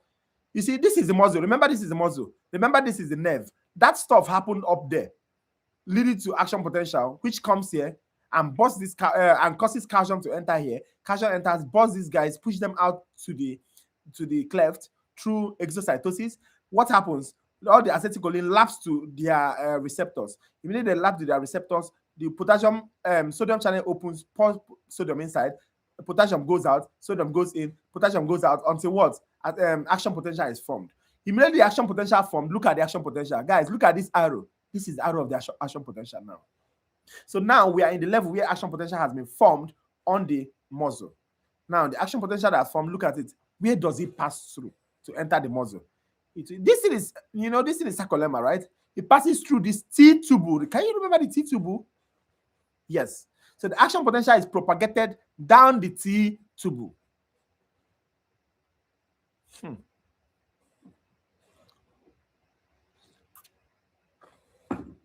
They ask you, what is the function of the T-tubule? Tell them that is where action potential passes through. And beside the T-tubule, we have the terminal system of the sarcoplasmic reticulum that holds what? Its own calcium. So what is the essence of the T-tubule? Acetylcholine entering inside. Action potential entering inside, right? But did you notice something, guys? Immediately this guy is passing through this T-tubule. All this calcium, they're afraid of this this guy. You see, this calcium, they were all of them, they were buried. Remember, they were buried here. All right, at the end, that's the terminal system. Immediately they see the action potential that is entering through the T-tubule, they are afraid. And what do? They run in. They run in. That's why calcium released from the terminal system. Immediately that this guy enters this place, all the calcium is going in.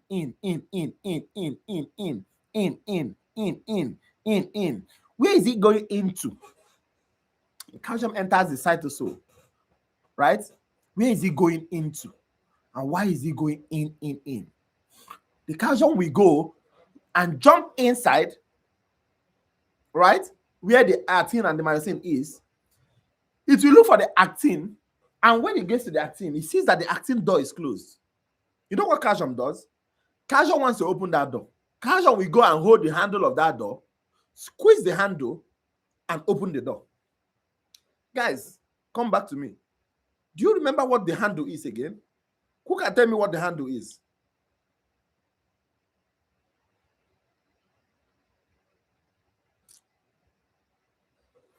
What did the handle of the door represent?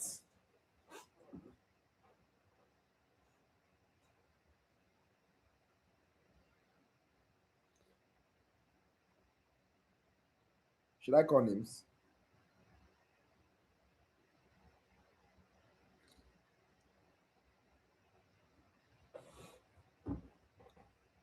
More responses. I need everybody here to respond. What does the handle of the door represent?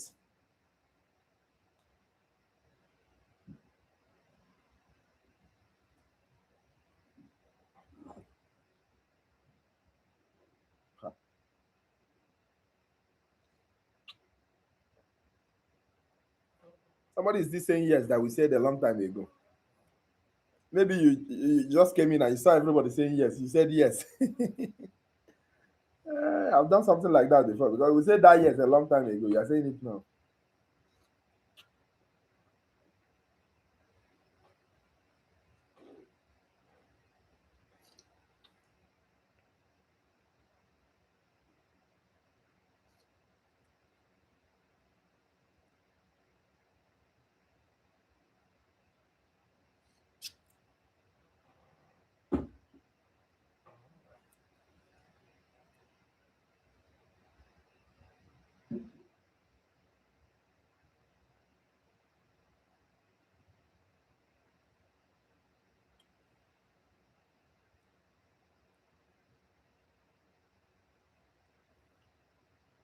Let me see how many of you.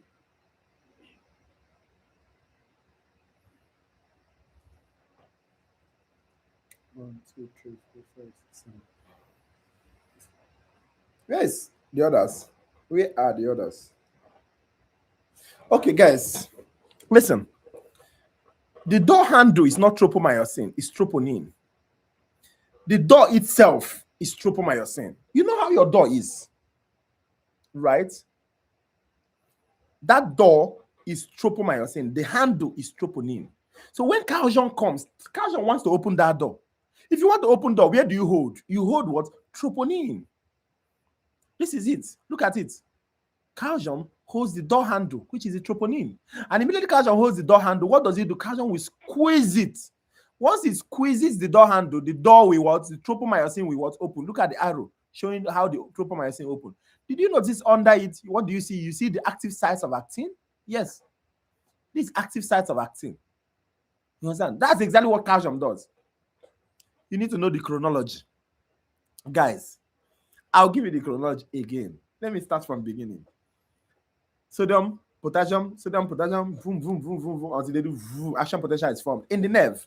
The action potential jump from one nerve to another, from one nerve to another, until it comes to that particular nerve. You understand? At the end of that particular nerve is the knob, right? That contains what? Vesicles, which contains acetylcholine. Now, when action potential comes to that knob, action potential will make calcium. We open calcium channels. Calcium will jump into that knob and burst those vesicles, release them through what? Exocytosis into where? The cleft. Once it enters the cleft, what happens? It will start looking for the receptor to match onto. So it will match onto that receptor. Once it matches to its receptor, what will happen when it matches to its receptor? The ligand gated channels will open. That's the sodium channel will open, and sodium will rush in.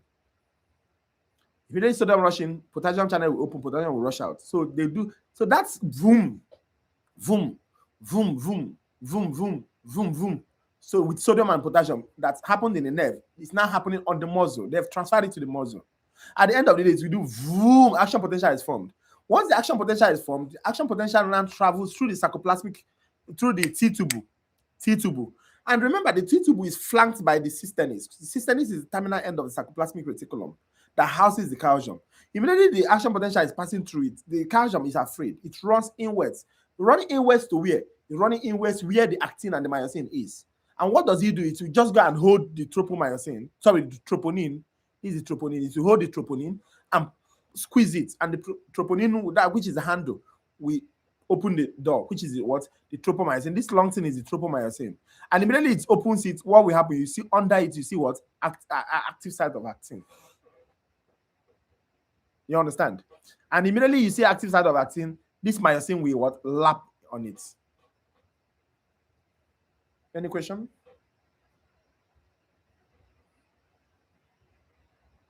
So that's exactly what happened. Look at it. This is actin, this is myosin. This is it. It laps on it.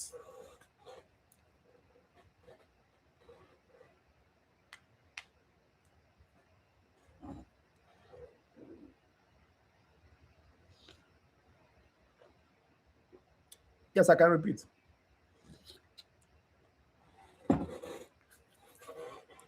We started from the activation of the nerve, correct? So if you have your pen, you can draw it.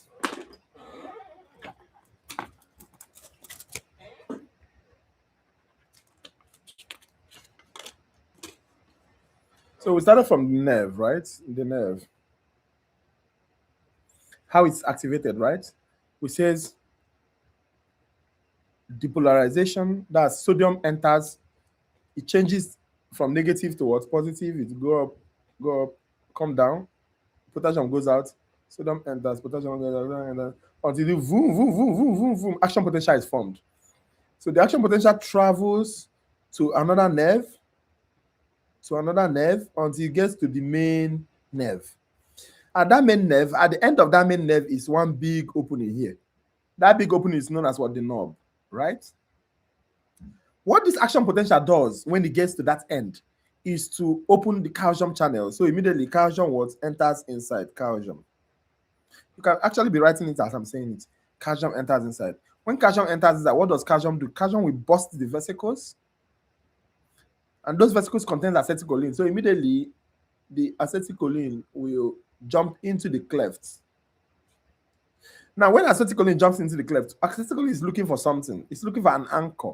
That anchor is acetylcholine what receptor. So acetylcholine matches what to the receptor. Immediately it matches to the receptor. What happened?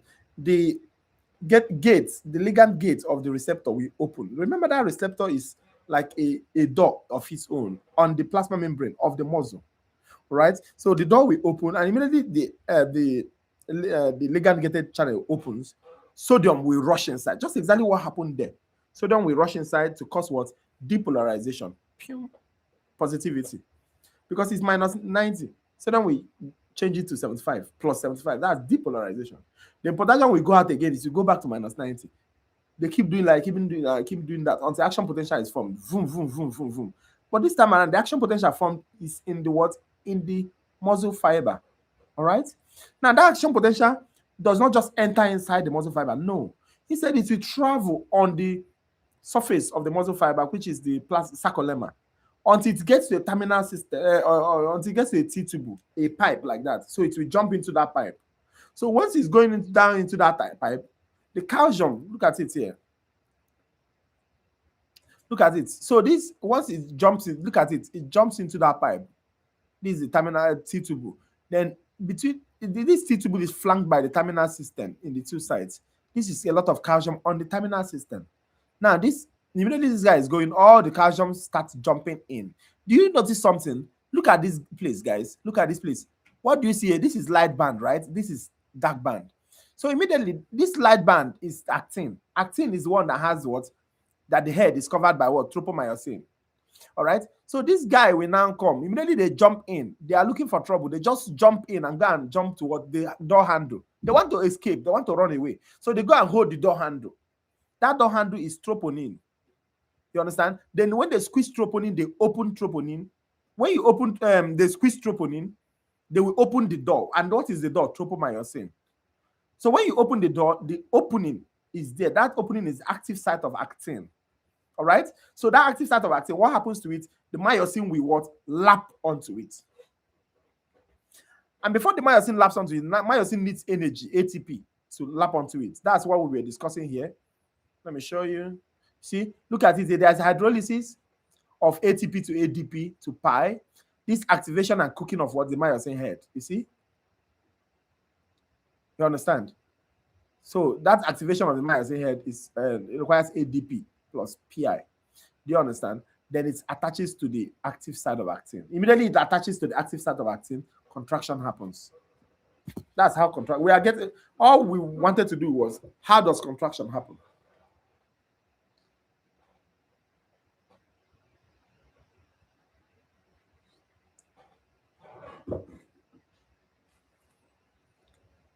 How does contraction happen? Diana, are you clear?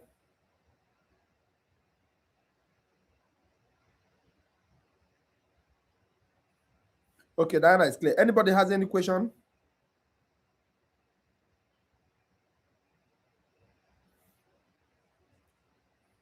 Nobody. Okay, so we proceed. So that's exactly what was sketched out here. What I just mentioned initially. Nerve fibers fire excitation. Calcium is released into the synaptic knob. As the synaptic knob releases acetylcholine into the cleft, acetylcholine binds to the receptor. Action potential is immediately formed. Then the action potential enters the T-tube and causes the cysternus to release calcium. Calcium gets released from the SR to what's the cytosol. The calcium binds to the troponin, which binds to the tropomyosin. You understand? Troponin, which opens the tropomyosin. You understand? And tropomyosin is covering the active side of actin, and then contraction happens. All right. Okay. Relaxation.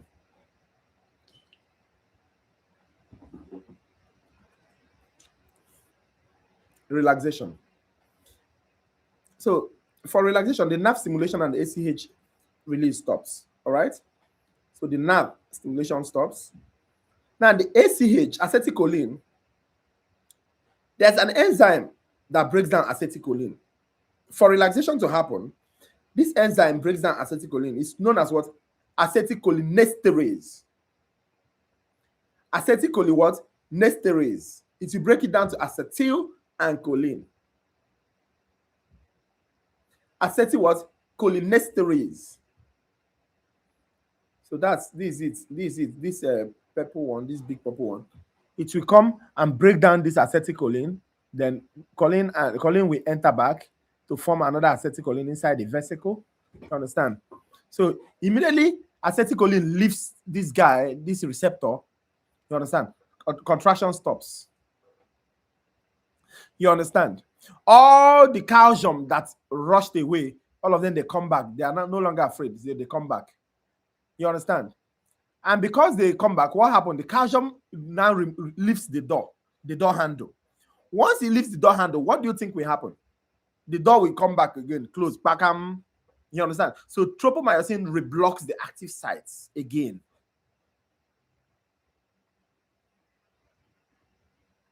All right? Then the muscle returns to its normal length.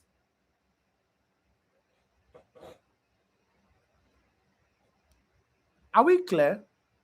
So now I want to go back to, do we understand? If you are confused, please tell me, all right? Because I want to go back to the pathology.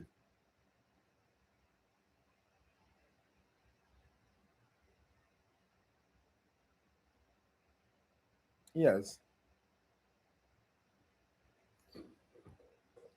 Yes, I want to go back to the pathology. Somebody say no.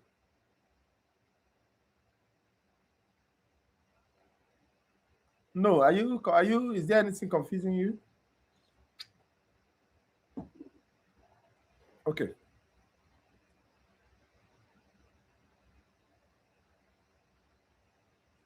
Okay. So toxins interfere with the synaptic function, all right, and they can cause paralysis, but there are two different types of paralysis, all right? Now, there are some pesticides that contains what we call cholinesterase inhibitors. Cholinesterase inhibitors. And what they do is they bind to acetylcholinesterase and prevent it from degrading ACH. Think about it. Think. I need you to think. What do we say about acetylcholinesterase? We say acetylcholinesterase break down what? Acetylcholine. When acetylcholine is broken down, what happens? The channel closes. Contraction stops. Acetylcholine breaks down acetylcholinesterase breaks down acetylcholine. Now imagine if there is something that stops acetylcholinesterase, something that stops that acetylcholinesterase. It holds acetylcholinesterase. Will it be able to break down acetylcholine? No. You see, you get the point. It will not be able to break down what? Acetylcholine. If it does not break down acetylcholine, what do you think will happen? Acetylcholine will remain there. Sodium and potassium will remain, continue shooting action potential. The calcium will continue attaching itself to the tropomyosin, opening the door. The myosin will continue, the calcium will keep attaching itself to the troponin rather, opening the tropomyosin. The myosin will keep attaching itself to what? To the actin, and contraction will continue. And that's what we call what? Spastic paralysis. It's a paralysis. Like, I need you guys to do your hand like this. Do it very strong. Imagine your hand is like this, very strong, without relaxation. Continuous contraction. That's what we call what? Spastic paralysis. A state of continual contraction of muscles. It can lead to suffocation. The person can die because, you know, muscles need to expand and relax, contract and relax. I need you guys to think it. So one of the things that could lead to spastic paralysis is when something stops acetylcholinesterase from breaking down acetylcholine. So there will be continuous acetylcholine in that synaptic cleft. And what is that thing that can stop it? There's something we call cholinesterase inhibitors. There are some of these pesticides. You understand? Cholinesterase, like farm workers, they are always experiencing this. A lot of them.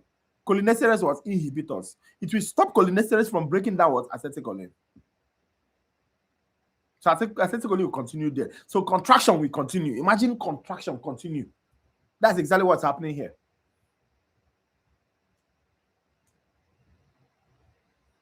Another thing that can also cause it is tetanus. Locked jaw. Your jaw is locked.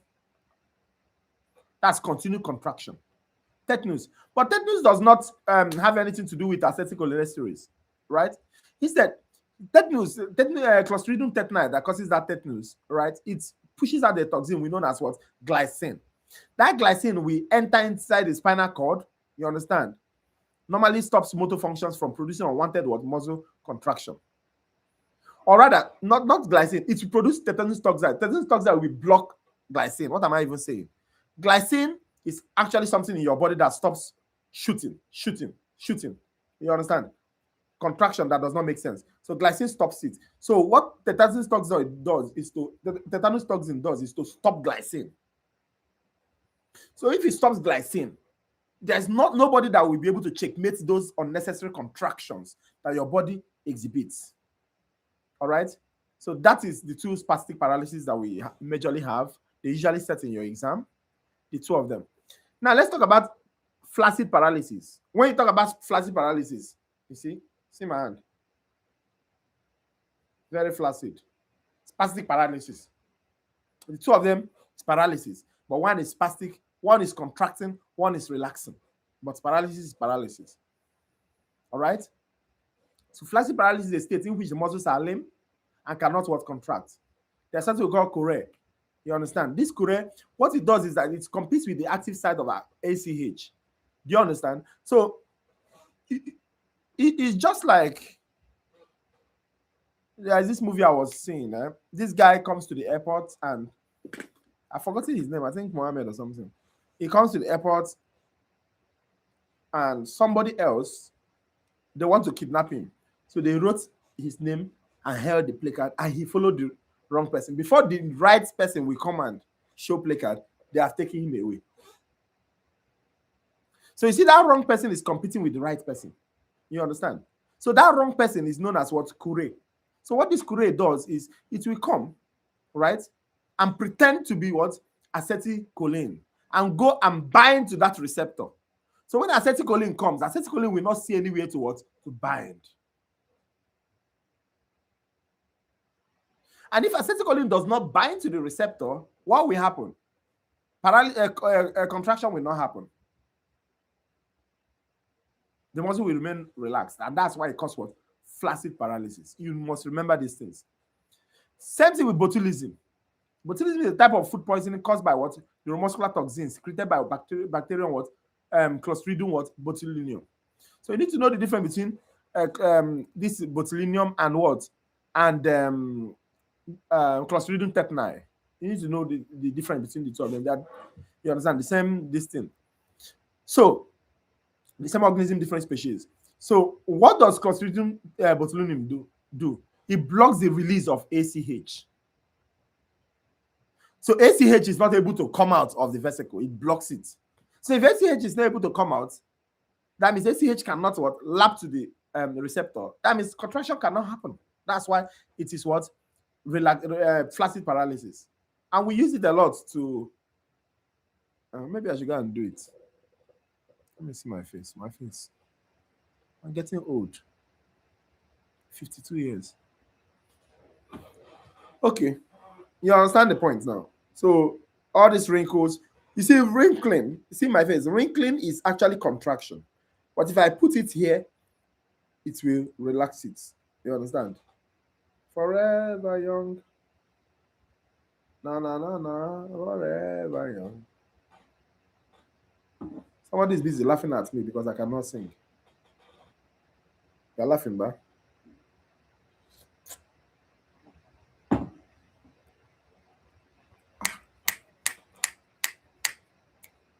This is good. So, yes, now they are busy laughing at me because I cannot sing. It is my fine voice. So, guys, now you know flaccid paralysis, you know botulism, you know chorea, you know botulism rather, under flaccid paralysis. You know tetanus toxide, you know pesticides, that's cholinesterase inhibitors. under spastic paralysis. So please, this thing that I made mistake initially, Clostridium tetani produces toxin, not glycine. Glycine is just something that helps your body to stop unwanted contraction.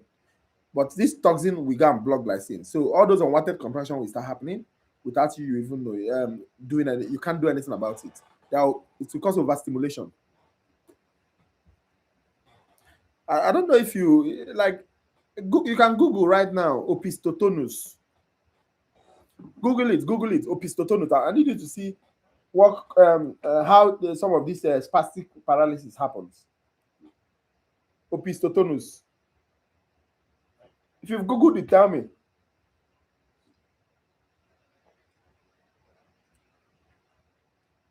Opistotonus.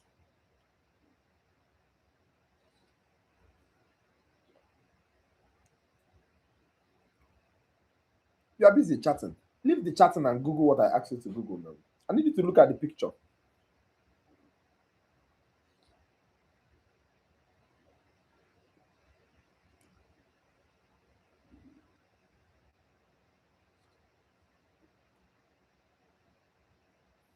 Who have seen the picture?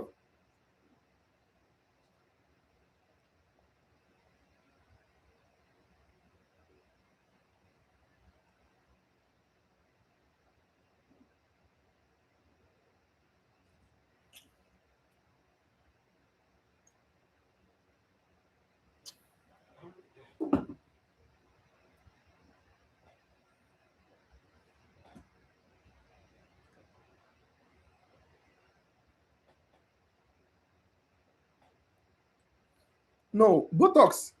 Botox is different now. Botox is the one I just. Botox is flaccid. Oh Jesus!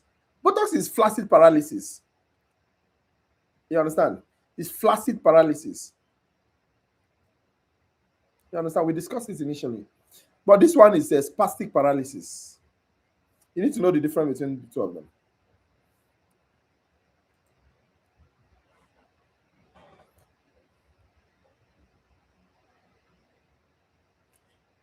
Okay, so we've discussed this. So let's look at the length tension relationship and muscle tone because it's part of things that they may be testing you on. When you talk about length tension relationship, talk about the amount of tension generated by a muscle and the force of contraction, you understand, which depends on how stretched or contracted the muscle was, even before it was stimulated. If the muscle was already stimulated, you understand, at rest, it will result in a weak contraction. If it's too stretched before stimulated, you understand, weak contraction, which is exactly what we are saying. Now, we have something called optimum resting length. You understand? This is when it produces the highest contraction. But one thing you need to know is what muscle tone is, right? Muscle tone is very, very important. It's just a way the CNS monitors and adjusts the length of the resting muscle and maintains a state of what? Partial contraction called what? Muscle tone. It's just like when it's very cold. What do? You stay in your house. For people that are driving latest cars, you understand? Not for people like us that are driving 20 whatever. People that are driving latest cars, you can stay in your house and you just on your car. But I heard that they can build that into a car. Is it true? I don't know why my own does not do it. It's on the manual, but it doesn't do it. Is it true that they can build it into a car? Like you stay in your room and you put on your car so that it will be heating up.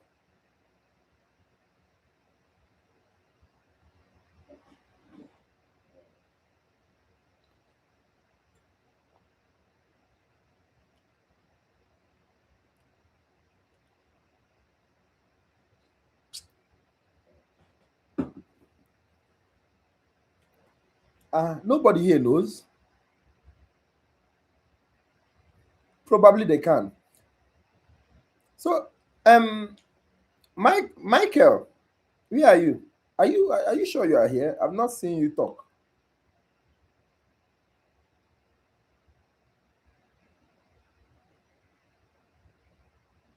Oh, okay. Michael, your means breezy. I don't know. So, Michael, they can do it. They can build it into a car that doesn't have it originally. Yes. I'll go and look for where they do it though, because sometimes I want to enter my car, it will be too cold. Except if I'm the one that is not finding where to do it in the car, how to use it. Because I've been trying and it's in the manual. I've read down my manual very, very well. Okay, so guys, if for example, oh, yours was built in. You're a boss now. You're a big boss. It's not for people like us. My own, I saw it in the manual, but I don't know how to operate it. Anyway, yes. Okay, please, oh, if you people know where they are doing it, tell me next week. Just give me the location. I'll just go there and fix it. Or maybe I may get there now. They will tell me, look, this is where it is done in your car. Because a lot of functionalities of that car, I don't know. But anyway, that's by the way. So imagine Michael. Correct. Please don't forget. Imagine Michael is in his room and he on his car. Pium. And the car on. If you are passing that car around the car, you will not even hear the sound. That car will be doing.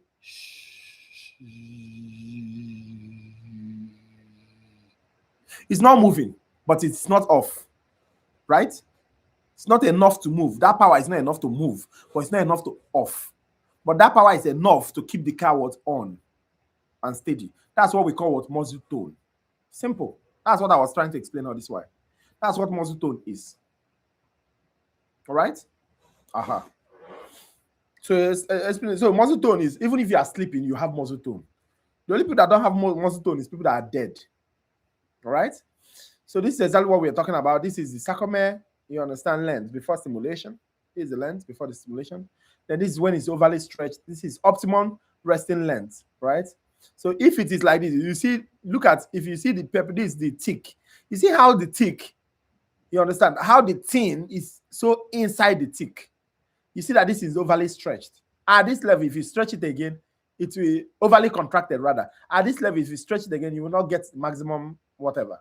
You understand? Contraction. Same thing with here. It's overly stretched here. So this is the best resting point. So this is what we call muscle tone. This is the best point for a muscle to be fully contracted or fully relaxed. Now, there's something called rigor mortis. Rigor mortis is usually 12 hours after death, all right? Usually begin at 3 to 4 hours after death. What happens? The person becomes contracted, fixed contraction. You understand? So what causes it? What causes it is because that, you know, the head of, let me show you. Let me go back to this picture. Yes. You see this guy here? For relaxation to happen, for this, sorry. Yeah.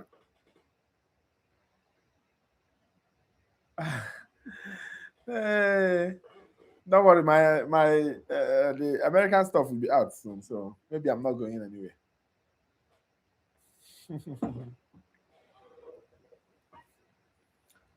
So rate is, they sent me a message, but that's by the way. Okay, so guys, watch. You see, for this myosin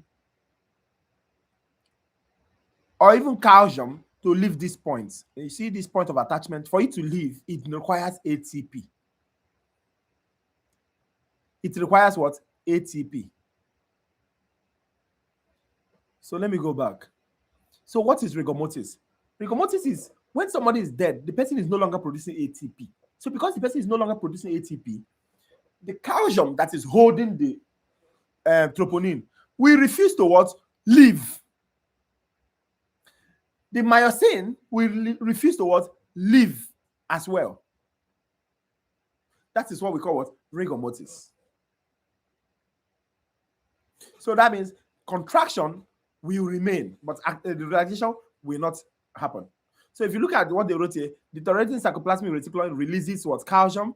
Deteriorating sarcolemma allows calcium to enter the cell. Calcium activates actin myosin cross bridging. Muscle relaxation requires ATP, right? And ATP production is no longer produced after death. So because of that, the fibers remain what? Contracted. They remain contracted there.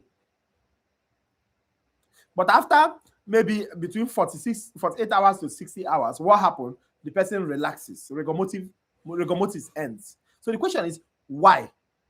does rigor mortis end? It ends because those proteins start what? To decay.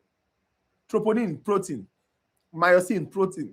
Do you understand? When they decay, everything goes back to relaxation. So you need to understand this. Extremely important. So let's look at the behavior of what is it called? Behavior of a whole muscle. So we'll be able to understand the stages of a muscle twitch, explain why muscle does not contract in an all or none manner, explain how successive muscle twitches can add up, and blah, blah, blah, and distinguish isometric and isotonic, because those are the things that can come out in your exam. First of all, they may ask you a chart of the timing and strength of a muscle contraction is known as what? Myogram. You can't forget. You understand? So we want to know the response of a muscle to weak electrical stimulus. Weak electrical stimulus. Okay? So there's something called threshold. Threshold is just the minimum voltage necessary to generate an action potential in a muscle fiber and produce what? Contraction. You see that vroom, vroom, vroom, vroom, vroom, vroom, vroom. The place it gets to that do vroom, that's the threshold. Once it get there, action potential will form. You understand? That's threshold. Very, very important that you know that. Then there's something called twitch. You understand? So twitch is a cycle of contraction when stimulus is at a threshold or higher. I'll show you. Before that, we have latent period, you understand, which is a 2 minutes delay between the onset of stimulus and the onset of what? Twitch. What is twitch again? Going back, cycle of what? Contraction. Cycle of what? Contraction when stimulus is at threshold. So before that contraction happens, there's something we call what? Latent period. So why is latent period important? Because it's the time required for what? Excitation, contraction coupling, and tension of elastic components of the muscle. It's just all about time that it takes the action potential to link up with the action potential, time it takes for the action potential generated to enter the T-tubule, push out the calcium goes to the troponin opens the tropomyosin, myosin laps with actin active site and causes what? Contraction. So that time is known as what? Latent period. Sometimes there is a force that can be generated, and that force is known as what? Internal tension. So you need to know what latent period is, what internal tension is. Internal tension is force generated during latent period. You understand? Extremely important. All right? So we have contraction phase, which is phase of contraction. We already know this. Then we have relaxation phase, which is phase of what? Relaxation. When sarcoplasmic reticulum absorbs all the calcium. Once all the calcium are absorbed, then relaxation has already happened. Make sense? Now, there's something called subthreshold stimulus. So if this is the threshold, you understand? Vroom, vroom. Watch me. Vroom, vroom. Local potential. Vroom, vroom, vroom. All this local potential is what? Subthreshold. It does not cause contraction. So vroom, vroom, vroom, vroom. Immediately it gets to this threshold. Vroom. And it start moving. All right? So this is the threshold. Every stimulus below is what? Subthreshold. It is when it gets to this threshold that what? Switch will happen. Okay. All or none law is that all of them contraction must happen whenever action potential is produced, but it's not true. You understand? It's not true. That's what they are just telling you. So contraction sometimes may not happen even with action potential. All right?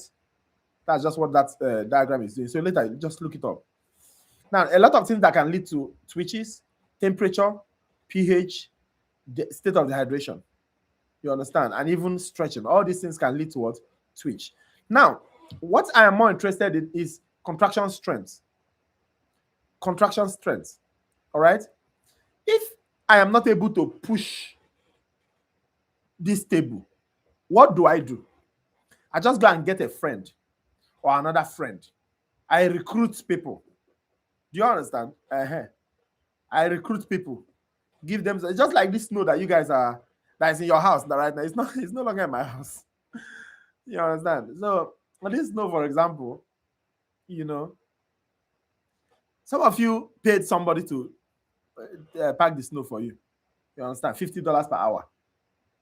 You know, or $100 per hour. You understand? To pack the snow for you. That is what? Recruitment. Because you are not able to do it alone. Another word for recruitment is what? Motor unit what? Summation. This is when you bring more motor units into play. Remember what a motor unit is. A motor unit is a nerve and is muscle fiber that it is what activating. Extremely important. All right. So when stimulus intensity remains constant, twitch strength can vary with stimulus frequency. All right. Yeah. So this is twitch happening here. Intensity is normal. So up to 10 stimuli per second, right? Each stimulus produces identical twitches and full recovery between twitches. So this is telling you more about twitches. You see, muscle twitch. You understand? So immediately they look at it, it goes up, then it recovers. That's why they say each stimulus produces identical twitch and full recovery between the twitches. You see, you understand? Extremely important that you know that. Now, it is still around up to 10 stimuli per second, right? Now, when it is more than 10 stimuli per second, 10 stimuli per second. So this is 10 to 20 stimuli per second is known as what? TREP or staircase phenomenon. TREP or staircase phenomenon. This is it. Look at it here. Look at staircase phenomenon. You see, it's going like a staircase. Going like each, the next one is always higher than the next one. Always higher than the next one. Always higher than the next one. Unlike this twitch here, that, you know, it's the same thing because of full recovery. You understand? Then it contracts again, full recovery. It contracts again, full recovery. And it's not up to 10. But this one is more than 10. All right. This one, they have full recovery, but you know, they always increases afterwards. So look at this is the characteristics of TREP. All right. Muscle still recovers fully between twitches, but each twitch develops more tension than the others. You look at it, that's why it's staircase. They relax very well, like, you know, they recover very well, but each one produces stronger twitch. So this is called was TREP or staircase phenomenon. Extremely important, right? These are everything you need to know, but it's exactly what we have already discussed. Now, when it is 20 to 40 stimuli per second, they can ask you 20 to 40 stimuli per second is called what? 20 to 40 stimuli per second produces what? Incomplete what? Tetanus. Now, look at incomplete tetanus. You see? Pew, pew. So the point is that this guy, watch this guy. This guy goes up from the ground. Look at the ground here. All right? This is the ground. This guy goes up. Pew. And as it's recovering, it did not recover fully because it's not touching the ground. It did not recover fully. Then the next one happens immediately. Then it did not recover fully again. The next one happened. The next one happened. The next one. So they don't allow each other to recover fully. So each new stimulus arrives before the previous twitch is over. You understand? But they still generate what? Higher tension. Remember, all these things we are doing is for us to increase. Maybe I want to carry this thing and I'm not able to carry this thing. What do? I recruit. You understand? I recruit to carry it. So there are different forms of this recruitment. We discussed the normal twitch. Then we discussed TREP. You understand? TREP. Then we discuss what? Incomplete tetanus. 20 to 40 is incomplete tetanus. 20 to 40. Very, very important that you know this. Okay. So we have wave summation. You understand? Which finally produces what? Complete tetanus. This is complete tetanus. Look at it. Then complete tetanus happens. You understand? Everything flattens out. Extremely important that you understand this. So in your exam, they may be asking you 20 to 40 is what? You understand? 20 to 40 is what? 40 to 50 is what? You guys, once it's above 40, usually lead to complete tetanus. You understand? But 20 to 40 is always incomplete. 10 to 20 is TREP. You understand? Less than 10 is usually normal muscle twitch. All right? So look at it. 40 to 50 is complete tetanus. 40 to 50. Muscle has no time to relax between stimuli.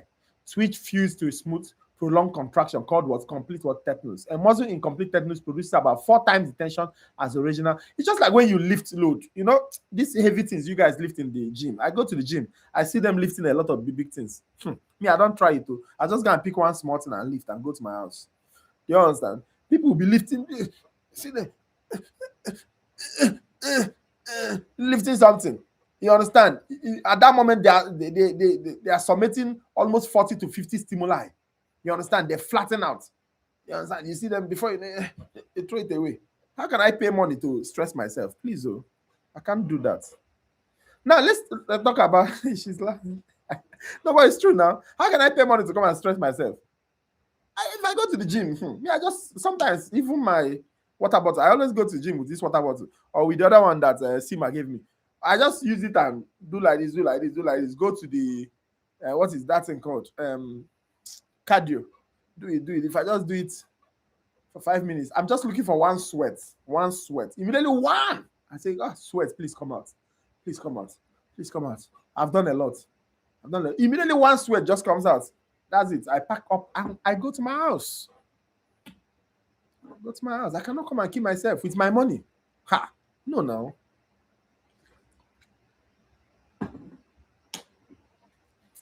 Yeah, so just one sweat. Chicken like this. Chicken. I'll just be doing my face like I look at it. No sweat. I on the machine again. I'll keep going again. If I feel something on my face, I keep going again. So, and then I'll just be looking at people like this. They'll just be doing as if they want to go to war.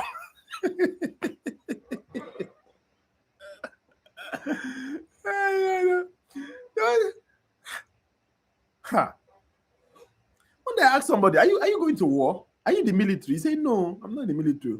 Are you going to war? Any battle, even spiritual battle? Please say no. Please, I cannot relate, man. I cannot come and kill myself. It's my money.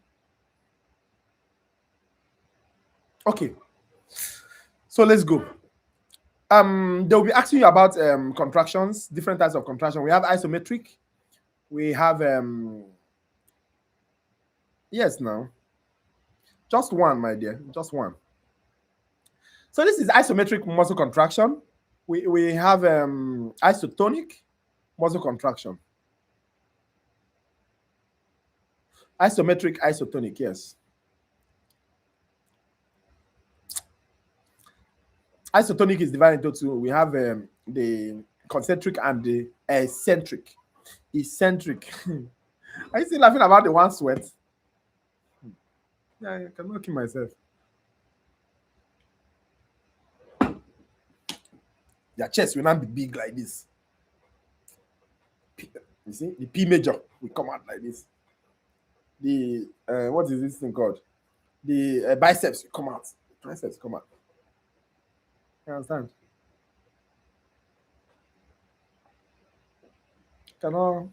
I like the way I am like this. Please let me just be. Come and kill myself. My money.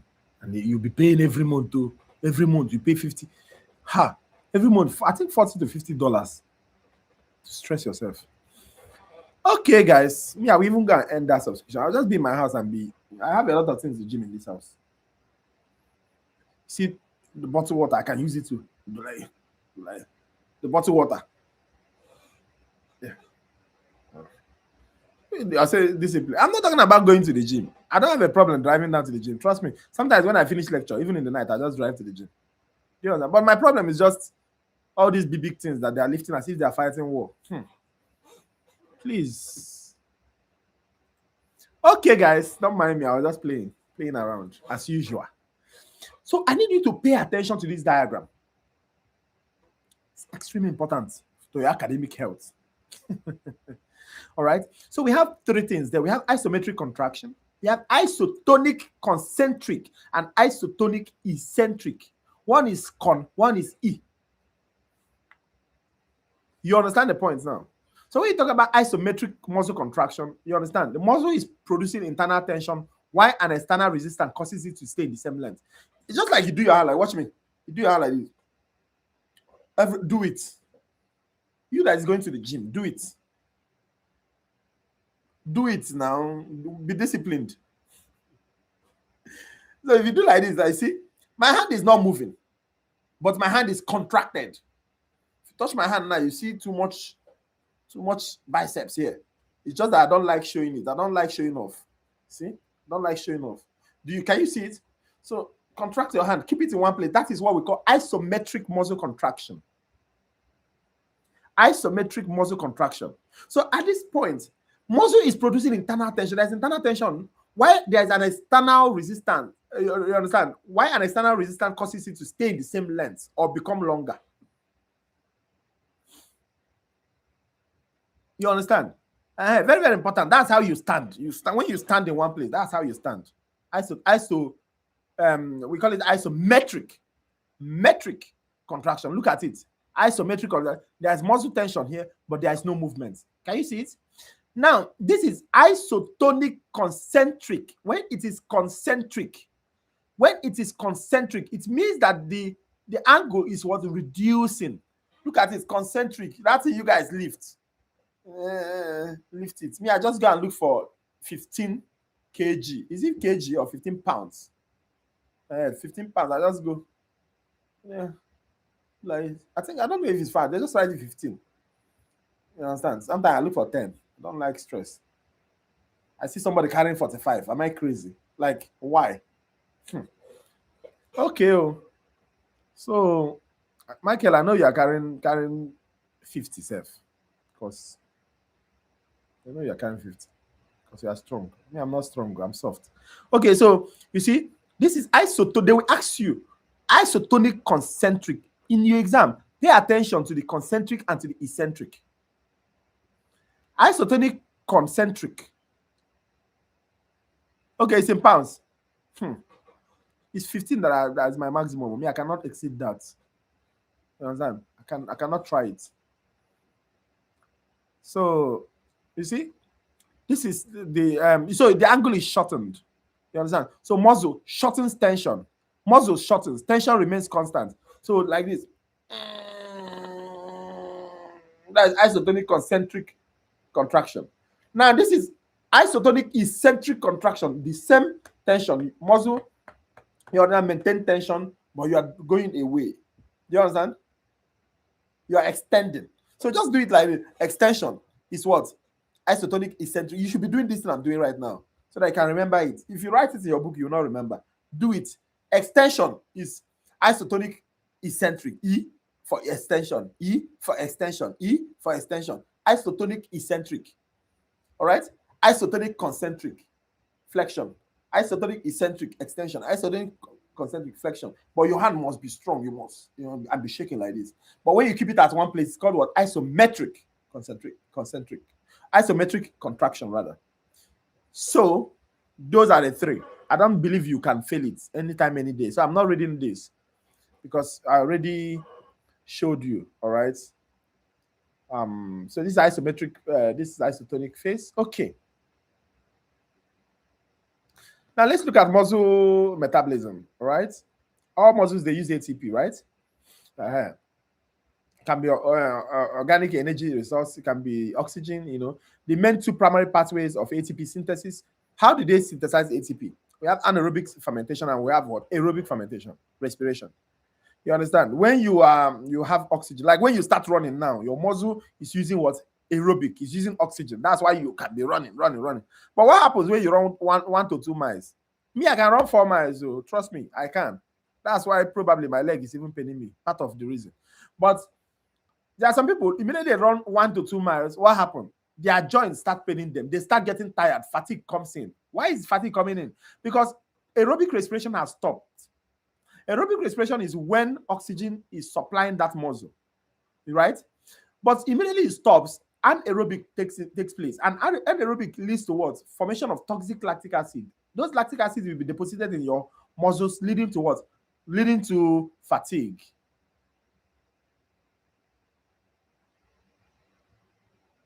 Do you understand?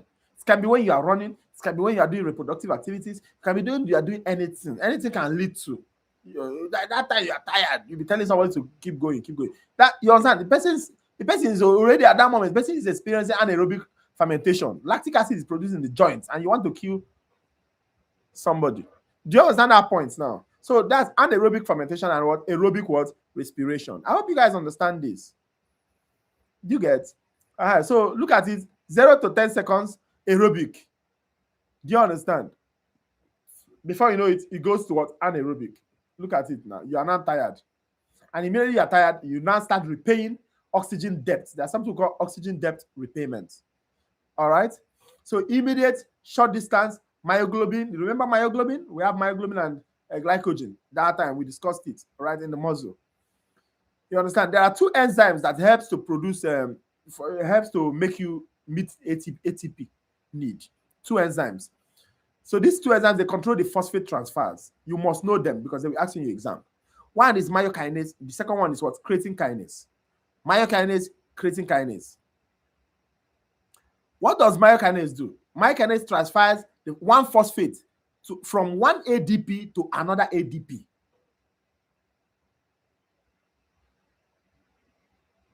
If it transfers this phosphate from one ADP to another ADP, this ADP will become what? AMP. Adenine monophosphate. Adenosine monophosphate.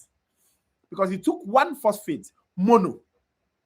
Then it will give it to another ADP, making it what? Adenosine triphosphate.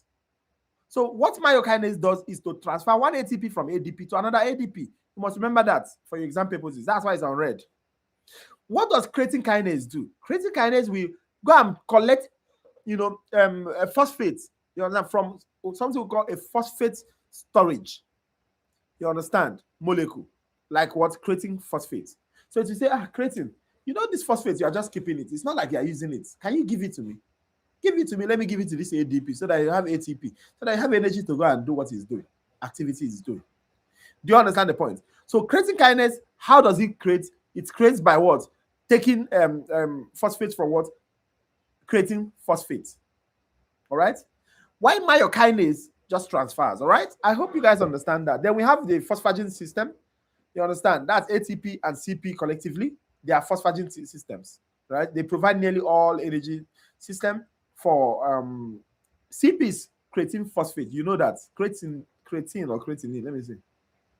Creatine. I was right. Creatine phosphate. Yes. All right. The phosphagen system is the two of them combined, ATP and creatine phosphate. Because creatine phosphate is the reservoir of what? Of phosphates. So the body borrows phosphate from it to form what? ATP. Very, very important. So this phosphagen system is what gives you power when you want to 1 minute of brisk walking or 6 seconds of sprinting. Immediately you just sprint for 6 seconds. Backham, it will deplete. The phosphagen system will deplete. Maybe when you are weightlifting or football or whatever. So this is the diagram. This is what myokinase do. You see, myokinase, this is ATP, this is ADP, this is another ADP.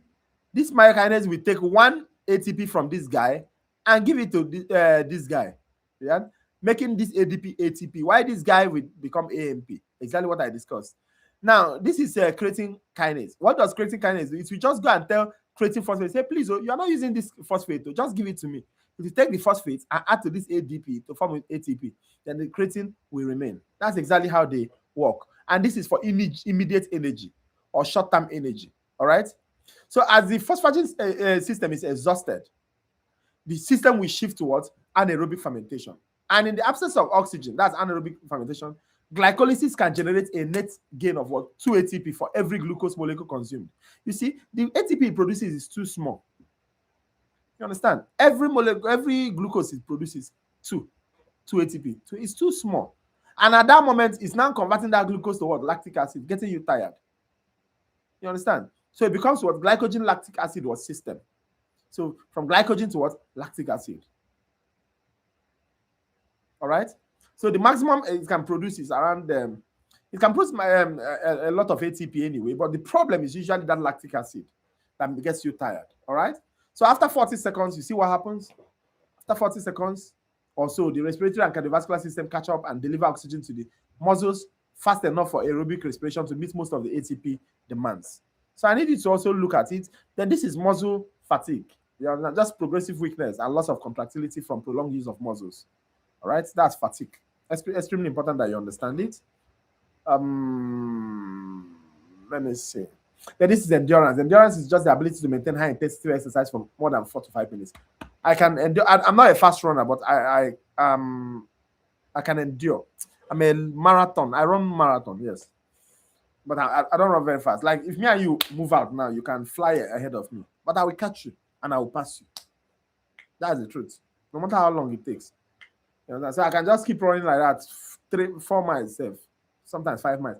From my house, I run to the ferry and come back without stopping. Then go again, come to my front, then continue again without stopping to the ferry and come back. So it's yeah, I understand.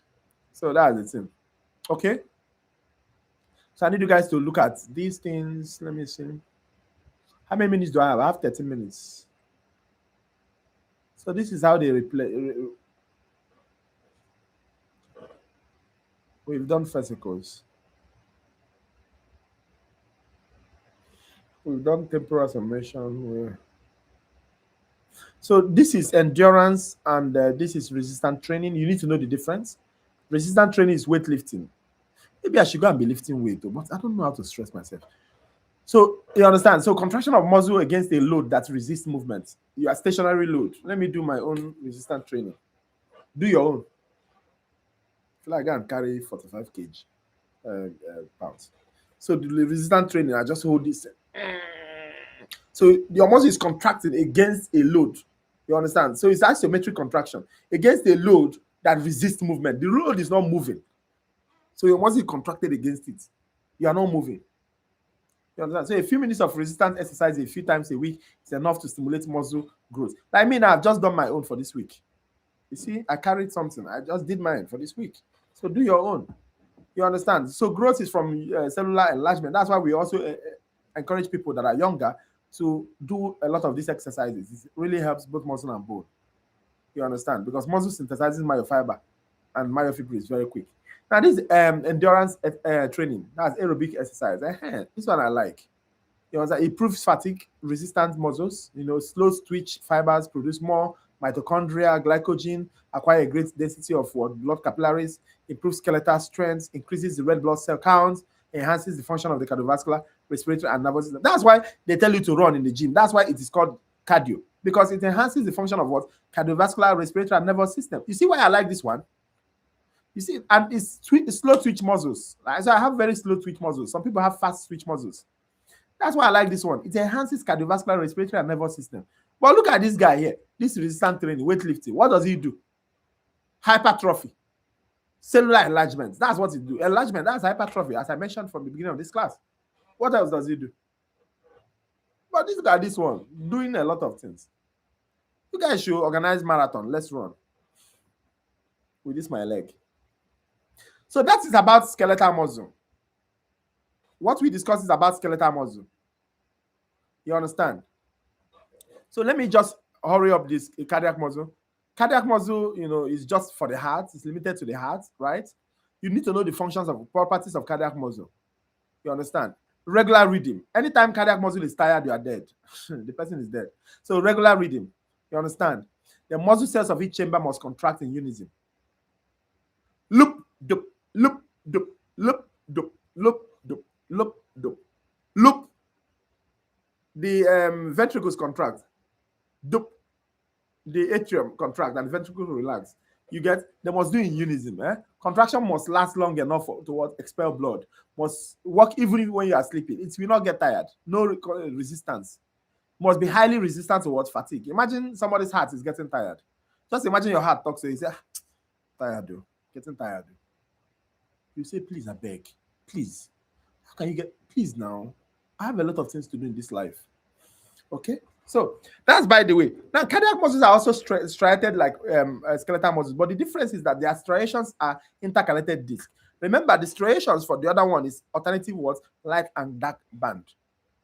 All right. Now they have something we call gap junction. Very, very important that you know that they have this gap junction. All right. What else do we need to know about this? They're involuntary. Cardiac muscles are involuntary. You understand? They consider a pacemaker. That pacemaker, we call it SA node. All right?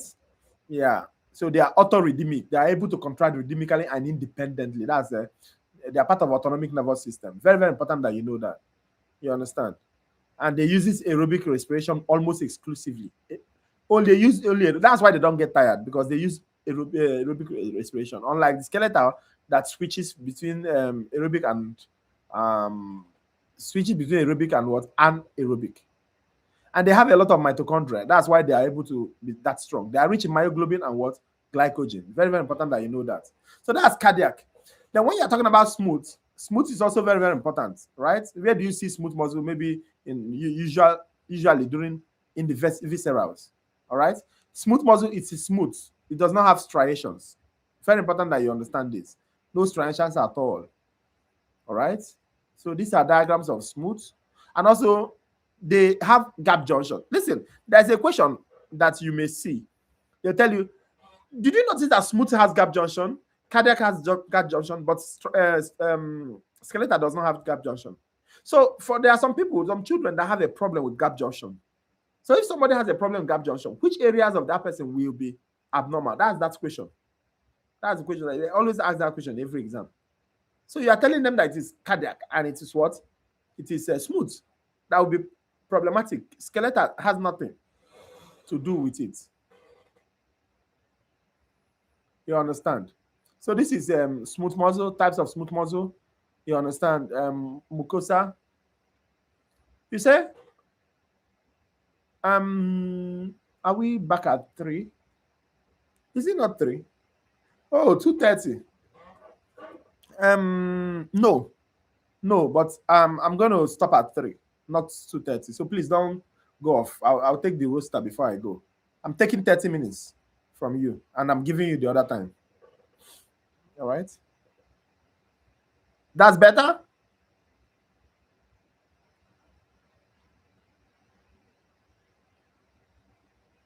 Guys.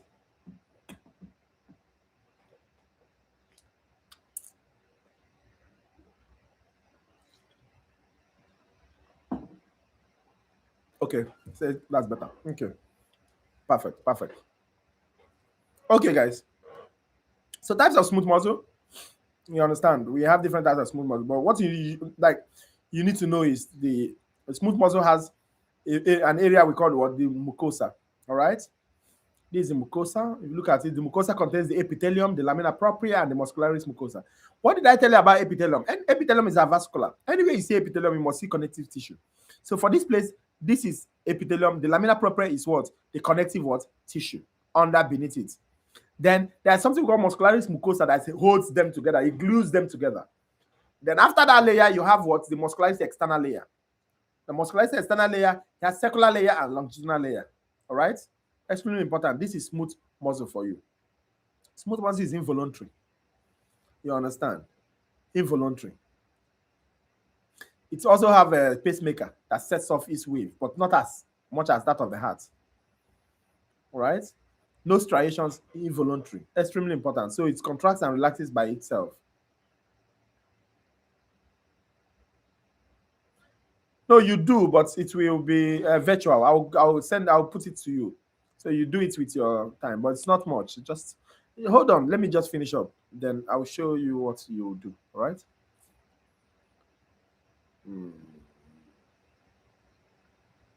We've already discussed this.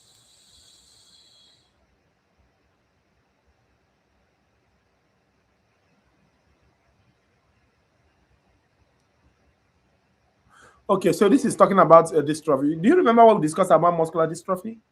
Muscular dystrophy is, usually as a result of that dystrophin degenerating, right? Remember what dystrophin does? Connects the myofilaments to the those proteins, those 3 proteins I showed you, that connects them to what? The epimysium. So if there's a problem in it, it leads to muscular dystrophy. There are different types of muscular dystrophy. We have Duchenne muscular dystrophy. We have a fascio. You understand? Fascio-scapular humeral muscular dystrophy. We have limb girdle dystrophy. You understand? I'm not so particular about it because this is anatomy and physiology, not pathology. All right? Now, myasthenia gravis, we discussed it initially. You can remember when I told you that myasthenia gravis is actually autoimmune disease like type 2 diabetes. And this time around, what happens? Exactly what happens? the body attacks its own receptors. In DM type 2, body attacks its own receptors. In myasthenia gravis, the body attacks its own receptors. You see, in the DM type 2, insulin is produced, but insulin does not have a receptor to attach itself to cause conformational change inside the cell. The same thing with myasthenia gravis. Myasthenia gravis, acetylcholine is pushed out, you understand, but it does not have acetylcholine receptor to attach to itself. So because of that, it will lead to what? Paralysis. You understand? And because acetylcholine cannot bind, it leads to, you understand, paralysis. Do you get paralysis? And which kind of paralysis?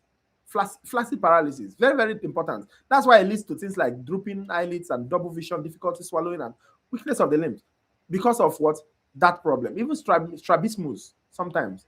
Inability to fixate on one point with the eyes, both eyes moving recklessly. How do we treat it? Cholinesterase inhibitors, immunosuppressive agents, thymus removal, and plasmapheresis. All right. This is drooping eyelids and weakness of the muscle, upward muscles of eye movement upon upward gaze. You understand? This is how we know myasthenia gravis. This is how it starts. It always kills people. You understand? Because think about it. Think about it. It competes with ACH. Oh, I'm done? Really? Oh, okay. So let me ask you some questions before you. I have 30 minutes, so I told you I'm going to take 30 minutes of your time. So I want to know people that are here now. Before I give you the final roster,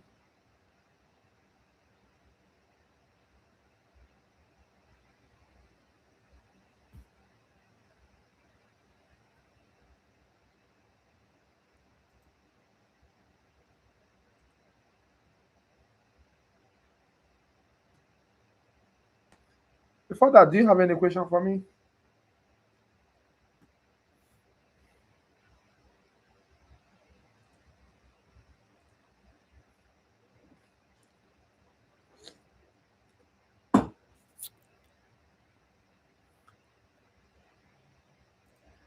Yeah, I'm going to ask questions and I will see the people that will attempt those questions before I want to know the amount of people that are active so that when I send the attendance sheet, I'll make sure that I'm focused on those people that are attentive.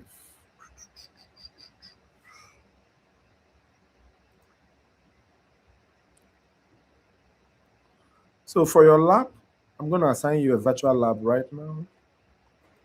No, sir. Virtual lab right now, you have, and this is 10 minutes, 25 minutes. 10 minutes. So you have to do it now, guys. You have to do it now before the end of your. It's not later. This one is not like later.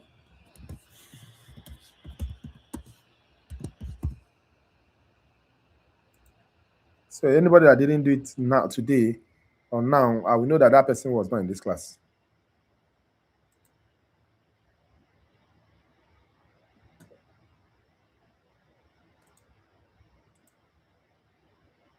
Yes, it's graded, of course.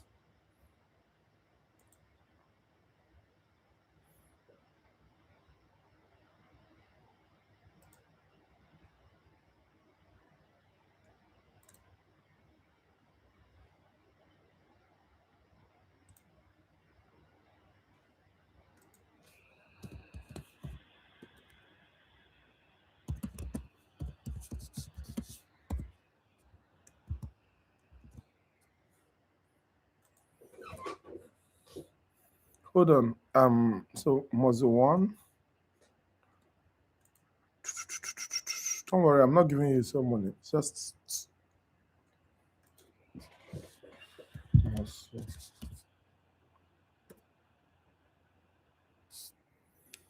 Hmm.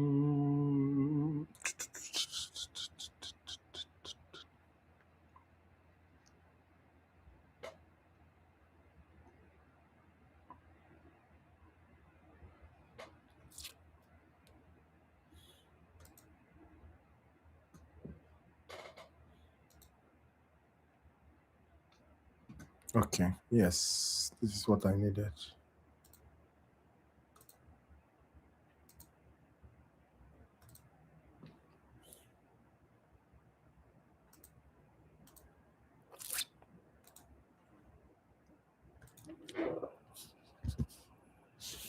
Was it two?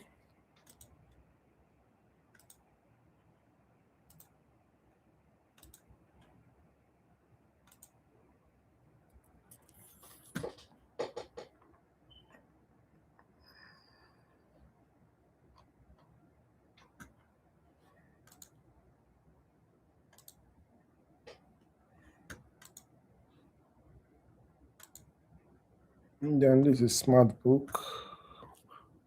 Muscular tissue.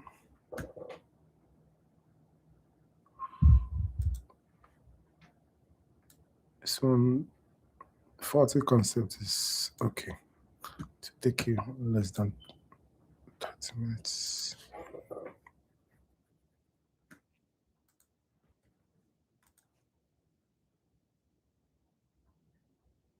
This assignment 6. Assignment 7.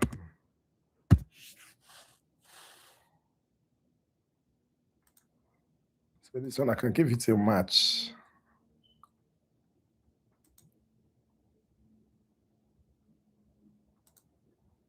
Match 15.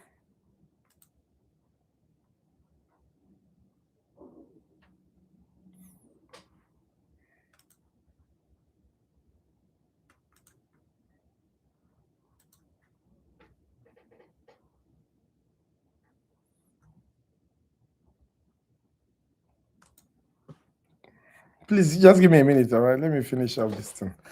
So that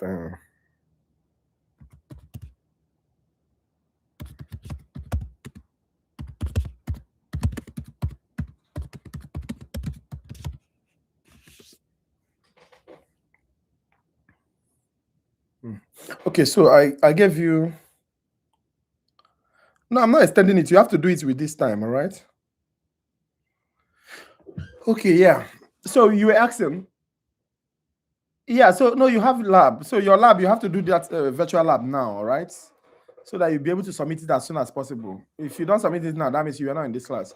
Yeah, somebody said that the MG myasthenia gravis disease is only diagnosed on women. Oh, no, not really. Not really. It affects both genders. You understand? Usually younger adults, 40 years. Or like people under, how do they even put these statistics? People under 40 years is usually females. Like if you're under 40 years, usually females.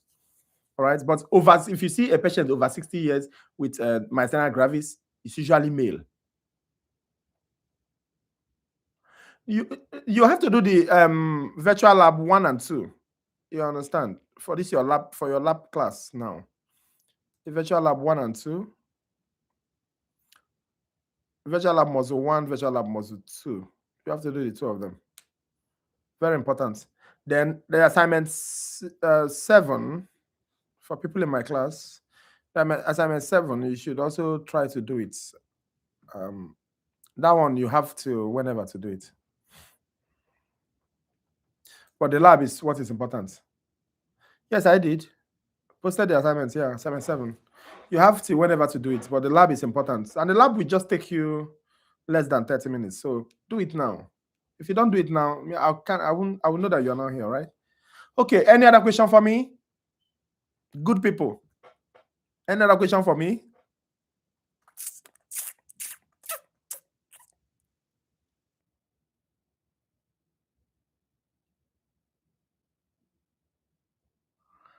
No. No, this is not a report. Virtual lab. Go online. You go to McGraw Hill. You see virtual lab.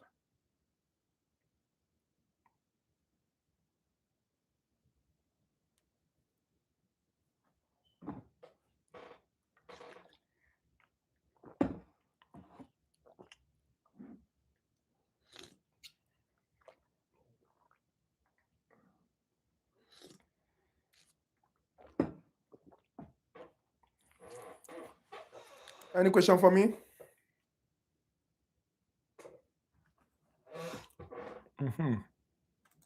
Your attendance, let me see.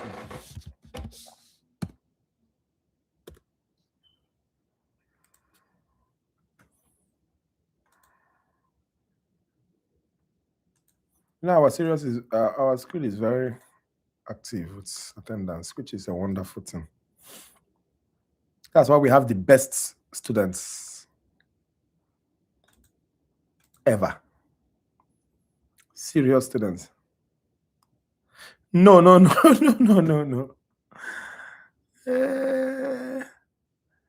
Zoom? No. I don't really like Zoom. You should have noticed by now.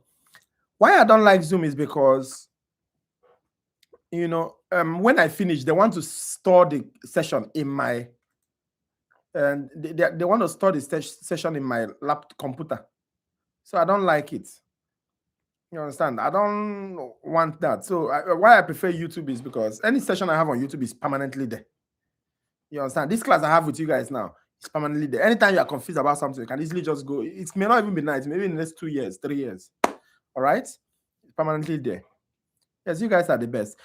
Okay, guys. Thank you very much. I've already gotten your attendance, and it's nice having you guys here. I will see you next week. All right? But please do your virtual lab ASAP. If you don't do it ASAP, then your attendance for the lab will not be counted. All right?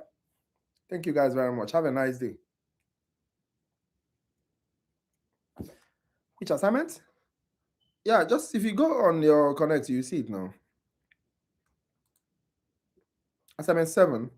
So there's assignment 7 for you that you can submit anytime later. All right. It has a due date, but not today.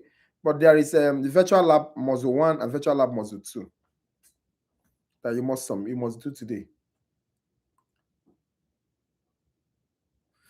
Yes, I did. Don't worry, I got everybody's attendance. I got the entire thing. No worries.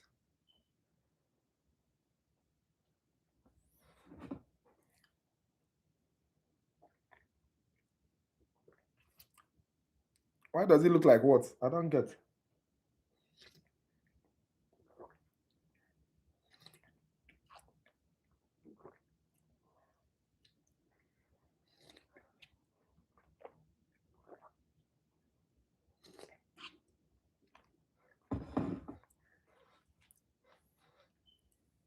Mm-hmm.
It's not in the manual. Just go to McGraw-Hill, click your virtual lab.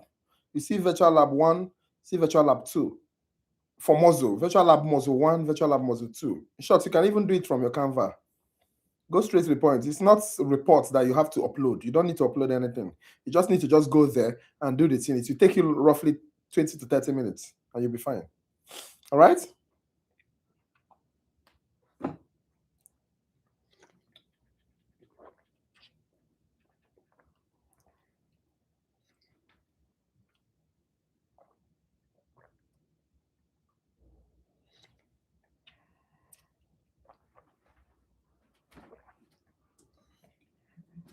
Hello.